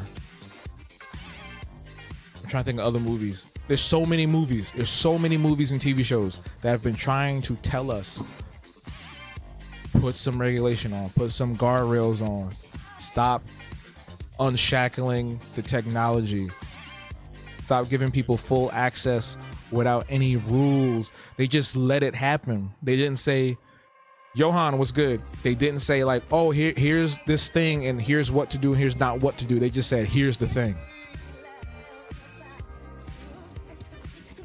Exactly, Sketchniffs. These movies have been telling us. I used to work at Walmart. This guy would come in with a robot, follow him around the store. See, I don't mind that. What I do mind is when they have the robot following around them in the store and they start making out with it behind the Doritos. What happened to Johan's comment? He was a troll, Coco? What happened? Or did he delete it himself? I just saw it disappear. Did you delete your comment? But yeah, it's crazy. It's crazy.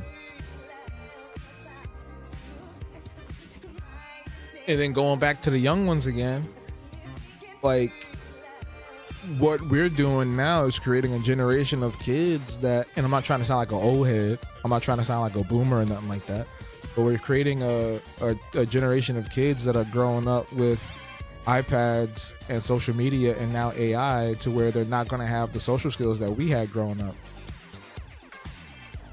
They're becoming attached to a lot of these technological things without anybody telling them like, hey, take a break. Hey, get up. That's why I don't mind when Nintendo consoles are like, hey, don't play for too long. Get up and exercise. You know what I'm saying?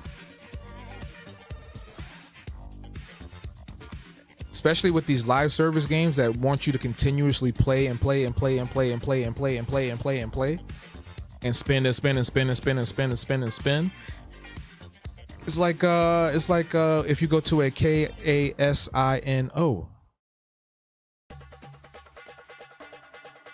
And we know what happens when people go up in there. They're not just going for that buffet. They're hitting them slots. He wasn't doing that. He was just showing off his robot.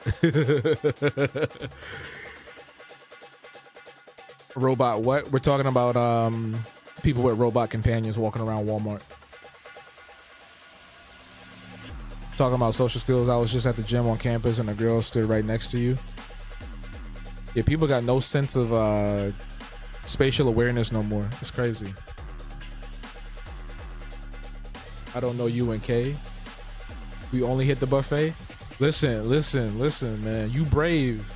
I ain't hit a buffet since lockdown, man. I haven't hit a buffet in years. But I will go to a mall and get me some mall food. I love mall food. Tastes different. Mall food hit different, man. I'm telling y'all, I don't know what they putting in that. The mall food, especially the Chinese food, bro. Like it's different. Oh, it's definitely a money trap. You said MSG. She was on the other phone and couldn't even talk to me to ask, "Are you done?" That's crazy. Yeah, man, that stuff be hitting, bro. It be, yo, they be trying to get you. They be trying to big your back up. The place I went to a couple months ago, it's a mall in Queens. And she was like, "You want more? You want more?" I was like, whoa.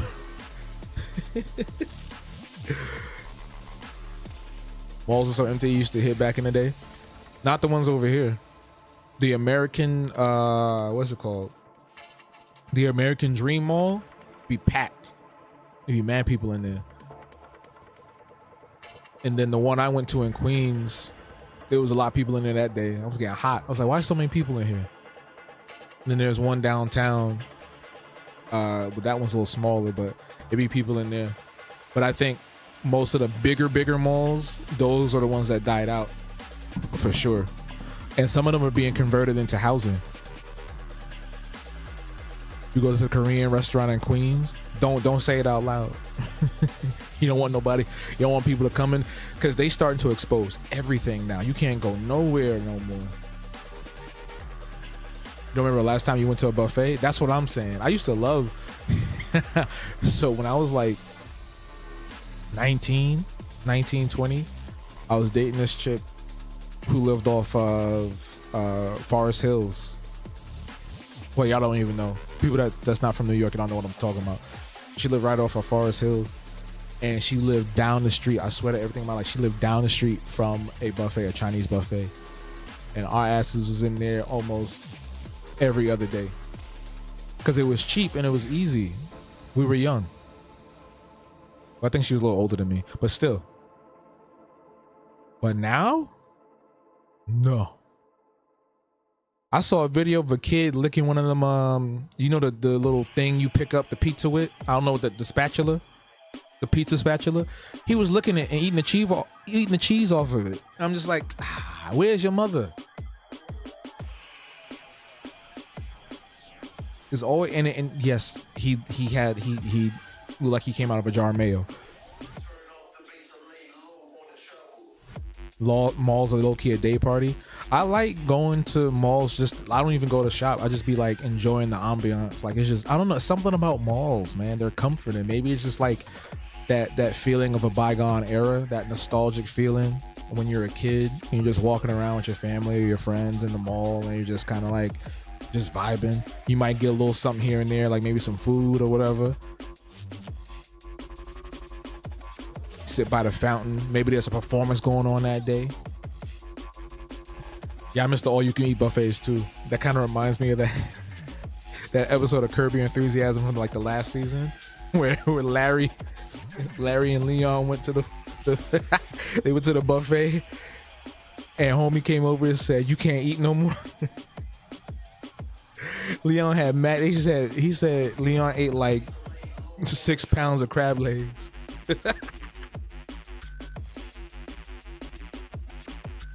Oh my god. But yeah, I want to go back to the American Dream Mall. They got like a whole amusement park in there. It's crazy. Look up the American Dream Mall right now. It's in Jersey. They got mad shit in there, bro. They got a Nickelodeon amusement experience in there. They got a indoor ski thing. I think there was was there a Ferris wheel? Yeah, they got a Ferris wheel. What happened? Wait, there's something. I knew I saw something get deleted. Are you? I don't know. Maybe he's using words. Maybe he's using words that are getting automatically removed. I don't know. 'Cause I'm not even touching my keyboard at all. My arms are folded. I don't know what's going on. What was the last thing you typed, Johan?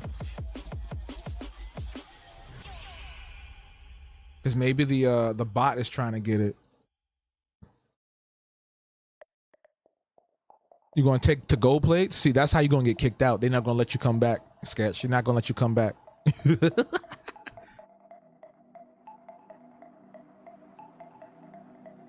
It might be similar to Mall of America. It might be. I've never been there, but I would bet money that these big places are pretty similar like that. Yes. Oh yeah, they have a water park in American Dream too. Yeah, I just remember that. Yeah, they do. They got a lot of weird shit. I'm like, this is a lot, bro. Like, what is this? Not if you sneak them out. Oh, y'all, there's this kid on TikTok. He goes by Mo Motion. M-O Motion. He's mad skinny. He's like super. Oh, you deleted your. Okay, my bad. Okay, we were just worried that like the bot was deleting your stuff without, like, you know what I'm saying? We thought the bot was going crazy. There's this dude on here named Mo Motion. He's mad skinny and he's known for being a eater. Like he's a competitive eater. He'll go to buffets and just eat them out of business, bro. Like he got plates. I've watched him, plates just stacked up, going back for more. It's because of some condition he has where he can just pile stuff in, and it's insane to see him eat. One time he shit himself on the live. He was doing like some challenge, because he be doing all the crazy challenges. He be traveling around doing the different challenges. One time he shit on himself on live because he refused to stop. I'm just like, at this point, bro, if I'm feeling anything weird with my body, I'm stopping. I did a challenge once and I would never do one again. I did a food. I should probably put that video up on Patreon. When I was like in my early 20s, I did this stupid hot wing challenge. And we talking about like, this was, y'all remember Man vs. Food with Adam Richman? So there was an episode where he went to this spot in Williamsburg. It doesn't exist anymore. It was called Buffalo Cantina. And they had a challenge called the Suicide Six Wings. Oh, I can't say that on TikTok, right? Oh, they call it the Unalive Six Wings. I hate what's happened to language, bro. Like, what is happening? I better not read no book that says unalive in it, because we're gonna fight. So anyway, he does this challenge and it's 6 wings with like, we talking like ghost pepper, ghost chili, all the hottest Carolina Reaper, all this stuff. And this challenge is at the time it was extremely difficult. No, sorry, it was extremely easy because people were just like coming in and eating all the wings. There was a lot of people winning. He was one of them. He almost failed though. So by the time I went to go do it, they amplified it. They changed the rules. They added more spice. You had to sign a waiver to do it. You had to sign an actual waiver. And let me tell you, I'm never doing that again. I'm gonna put the video on Patreon. Because that was so crazy. I gotta find it. It's on one of my hard drives. Do I play games? Yes, on Habbo Plays. On the Habbo Plays YouTube channel. Hold on.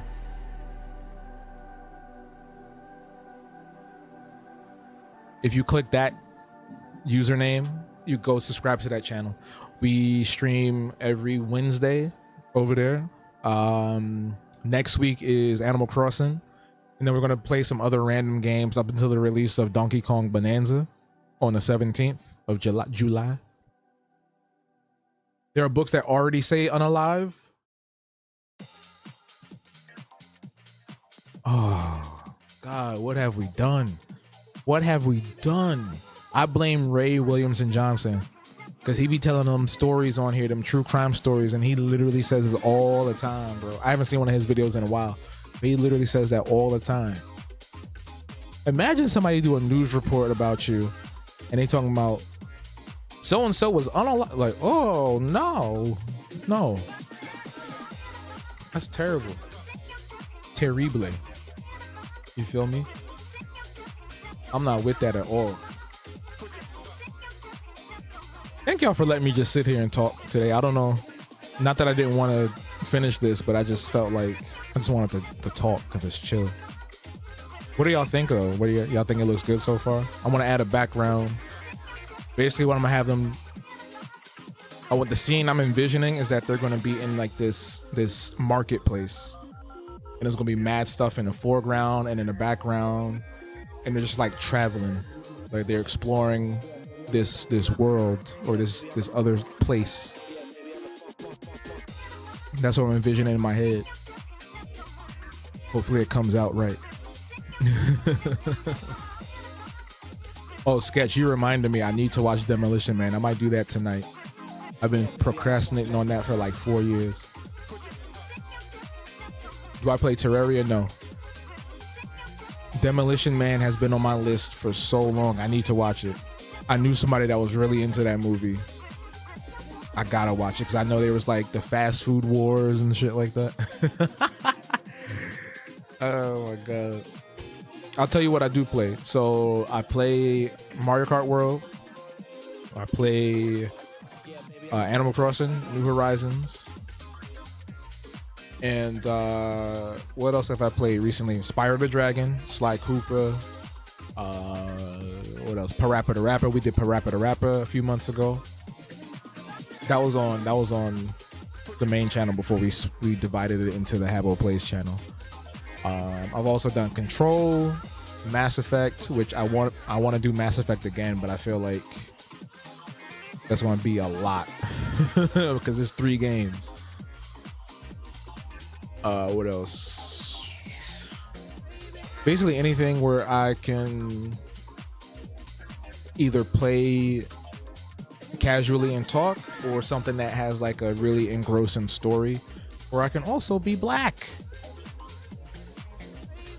South of Midnight. Oh, I forgot. Almost forgot. We play South of Midnight. That's also a really fun one. Haven't finished it yet though. It's on Tubi. I think it's on HBO Max as well. I don't have Tubi downloaded, so I'm gonna look on HBO Max. If it's not on there, then I'll go to Tubi. They're saying Tubi is like the next big... How can I say this? What I've been seeing about Tubi is people saying that's where all like the black classics are at. And I'm like, don't say that too loud because you know what's going to happen. They're going to end up cannibalizing the whole app and making it terrible, or they're going to take a bunch of stuff off. I haven't seen anything on Tubi. I haven't been on Tubi, but that's what they've been saying. That's what I've been seeing at least. And then somebody got on and had the nerve to be like, if I come to your house and we watching Tubi, I'm leaving. I'm like, what? Are we being elitist about apps now? Like, what? Like, Tubi can't be that bad, bro, for you to be saying something like that. It's so crazy. It's like every time we get something, somebody will gotta make it weird.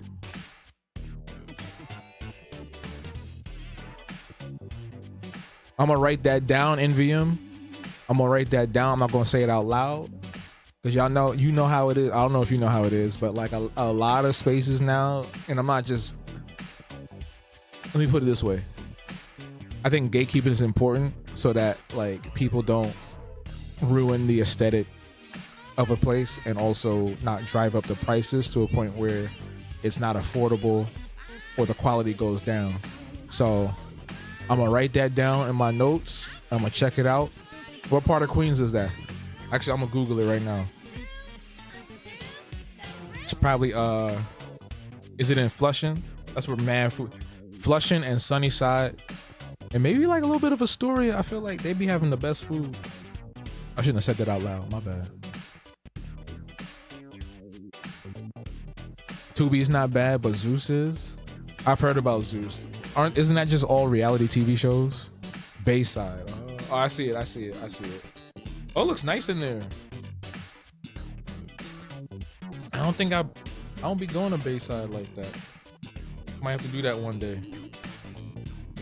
I'm gonna write out there. I'm gonna make a review. I'm gonna do a review just for you. I'm gonna put it up. Be like, never mind. Told me to come over here, y'all. So if it's bad, spam is.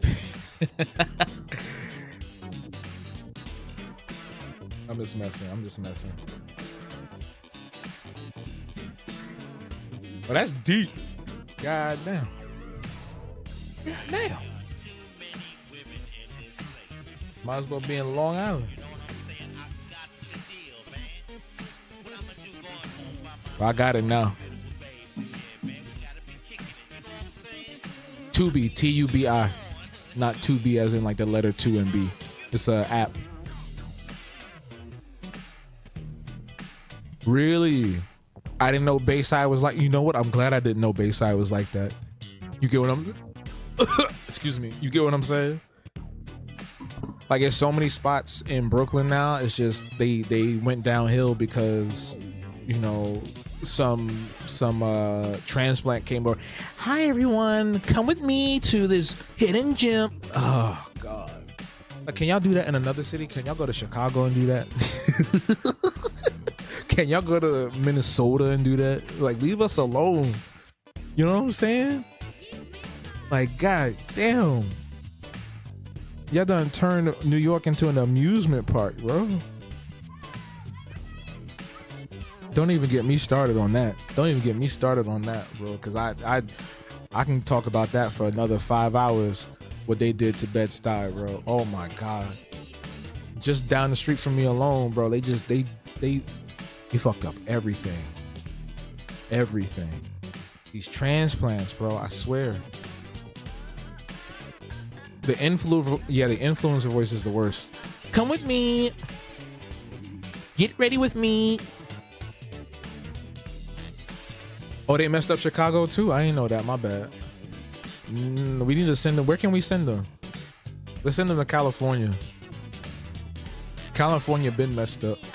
Let's send them to Burbank or something. I don't know.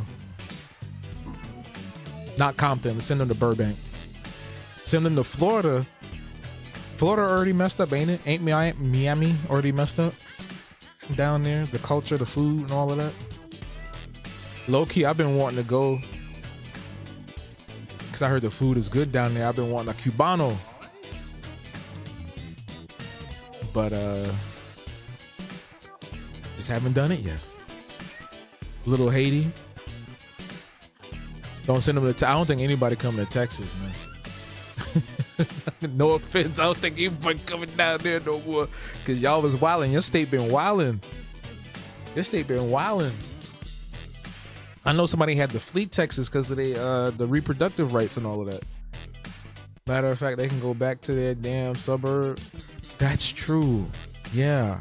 Go back to, West Middle Bumblefuck or something, Go back there.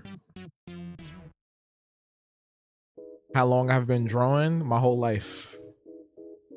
That sounded rude. That's a legit answer. My whole life. I have notebooks from when I was like an infant. Before I could walk, I was drawing. Why is it removing the comment? Or did you remove your comment? Haitian food. The one thing.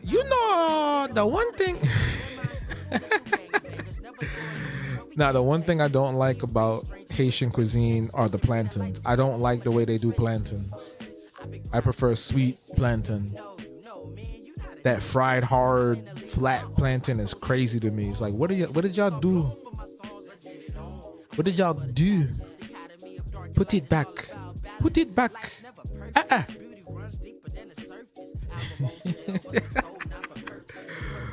There's a spot near me where I had one of my exhibitions. The food was pretty decent over there. I don't think they do Haitian food anymore. I think it's under new management, but it has some pretty decent food. I was getting some griot.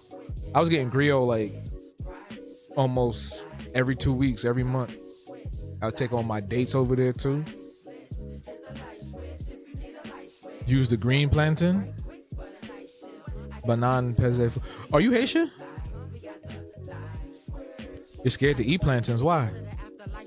You keep making mistakes? Don't worry about that. It's all good. I understood your question. Johan. It's all good. I don't even remember the first time I had plantains, but I remember loving them. I was like, ooh. And I feel like y'all don't get mad at me. Please, y'all, please. Because I love my Caribbean people. I grew up around Caribbeans all my life. I'm an honorary Caribbean in different communities. But please listen to me. The Dominican have better plantains. I feel like Dominican plantains are top tier. Don't hate me. Don't hurt me. Okay, just listen. Hear me out. I know they be saying I know black, but listen, the plantains be hitting.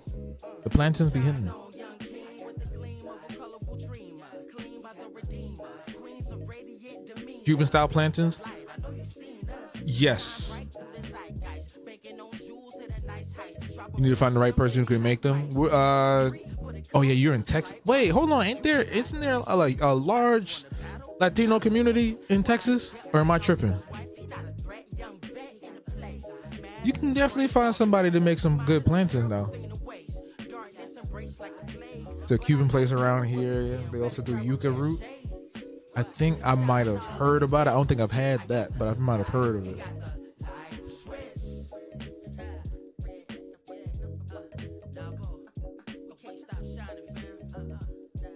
You making them at home? You use the peanut oil? Why'd I say it like that? You know what I was obsessed with for a while too? Empanadas with some plantains. Oh my god! You can fry straight gas. I don't think I had those either. Damn. Yo, wait, you from here? All right. So do you remember Korilla Barbecue? You know Korilla? You remember that? Korilla? They used to do the Korean burritos. Yo, the purple yam rice. Oh my god. I used to hit all the time. Texas is mainly Mexican, if you recall. They don't use a lot of plantain. Oh, you're right. No, because I remember the spot around the corner, the one where I get the burritos from, where you had the brisket burrito. I was like, y'all should do plantains. He was like, we don't really do that. I was like, damn. So I be feeling bad when I get the burrito from them, right? And I go across the street to the Dominicans and get the $2 plantain. Go to the Peruvian chicken spots. Is that the one where they like cook everything in front of you? Or is that the Brazilian joint? Most of them be living in predominantly mayonnaise areas, so nah. I feel you. I'm an upstate, but make trips to NYC every chance I get. I can't take living up here with. I want to go to a Brazilian. I've heard about those places. They be going crazy. The food. Ube, yeah, thank you. That's the name of it. That's the official name of it. Ube is mad good. The purple yam. Oh man, I miss St. Mark's. Used to have mad good food, and they've been closing a lot of them stores over there. They doing a lot of renovation.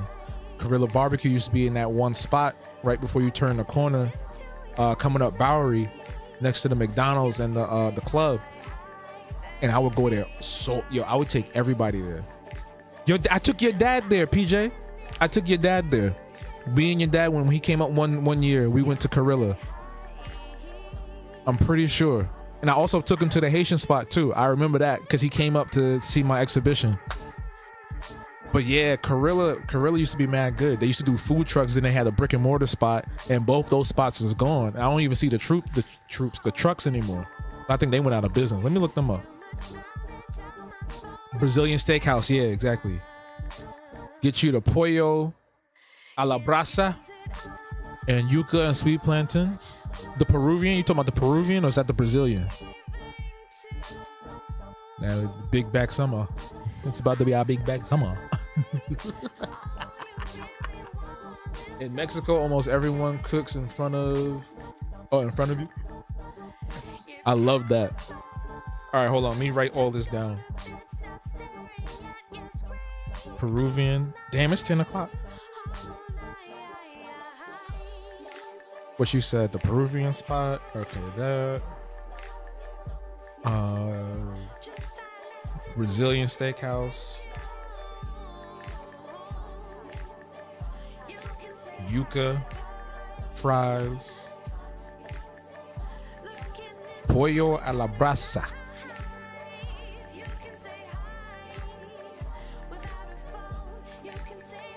Toomey's? Wait, I think I know what that is. I think I know what that is. I heard about that place. I think I know exactly what that is. Cause there was I watch a lot of them food YouTubes.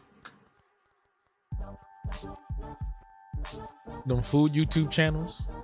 And they be talking about all the OG classic spots, the little hidden gems and shit.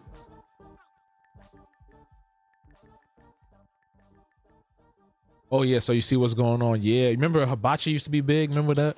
Y'all remember that? Toomey's give you let me stop saying these out loud. I don't want people it's gonna be a mob of people outside.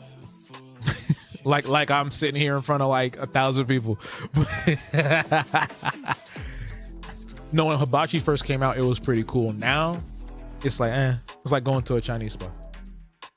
Not to, diminish the, you know what I'm saying. You got the munchies, most. Hey, get you some food. Get you some food. Oh yeah, well, I was gonna look up to see if Gorilla was still around too. Gorilla. Oh, they gone. I gotta drink mad water. They gone, y'all.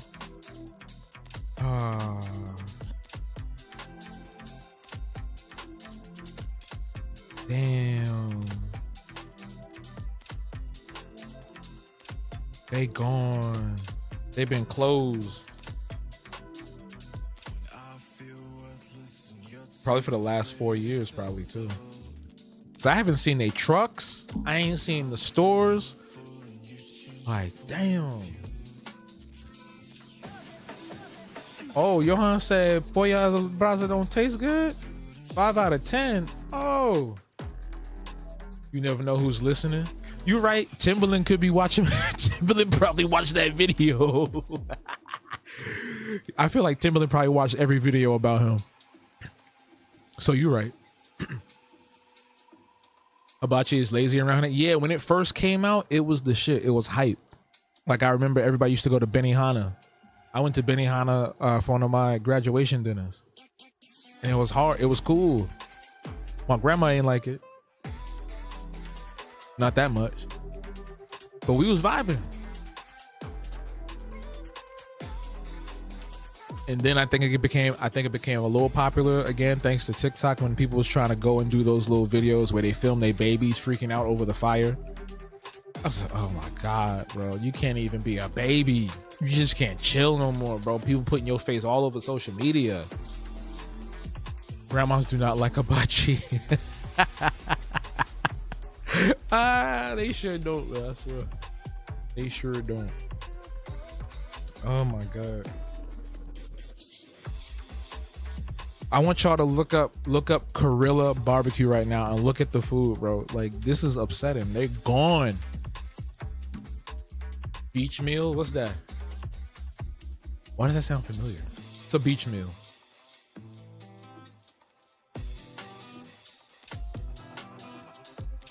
Oh my God, let me get out of here. Yo. Oh Lord. I just realized how late it was. Like how long I've been on just talking. But I think I might do a members only stream tomorrow on YouTube. Cause I owe y'all one. Cause I didn't do one. I don't think I did one last month. So I owe y'all one for this month. And if you're on hold on, let me just switch over to this. Baja. All right, so first and foremost, thank you to everybody that came through tonight. We're winding down for the night. Y'all made me hungry, and now I gotta go find something. I ate a burrito earlier today. It was mad good, chicken burrito. And but yeah, thank y'all for coming through to this stream where I just mostly talk for majority of it. The piece that I was working on is probably going to be finished within the next few weeks or whatever.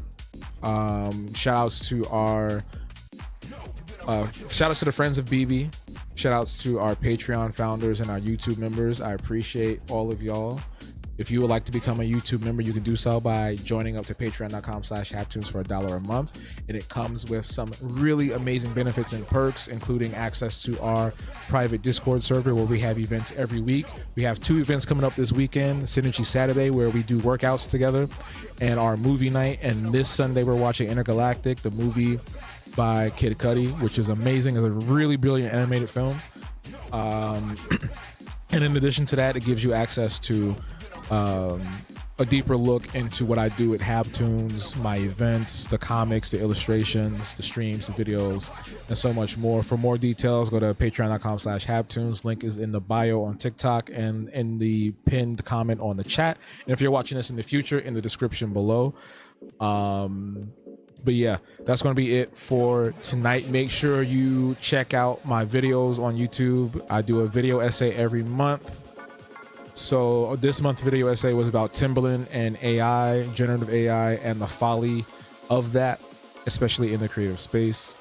There will be some new projects coming soon. Not too much to talk about now, but I just revamped my Patreon page. So definitely, if you're already a Patreon member, go check out what's going on over there. Shout outs to Kunal for becoming a new Patreon earlier today. So thank you so much for that. And I do appreciate everyone else that's here as well. If you cannot swing the membership or anything like that, that's completely fine. I appreciate those who just come out and support with tapping the screens or commenting or sharing. It's really, really, really, really appreciated. And I'm grateful for all of y'all for real. But until next time, that's going to be it for us. But until next time, stay true. Have a great evening. And we out. Deuces. Baja, baja.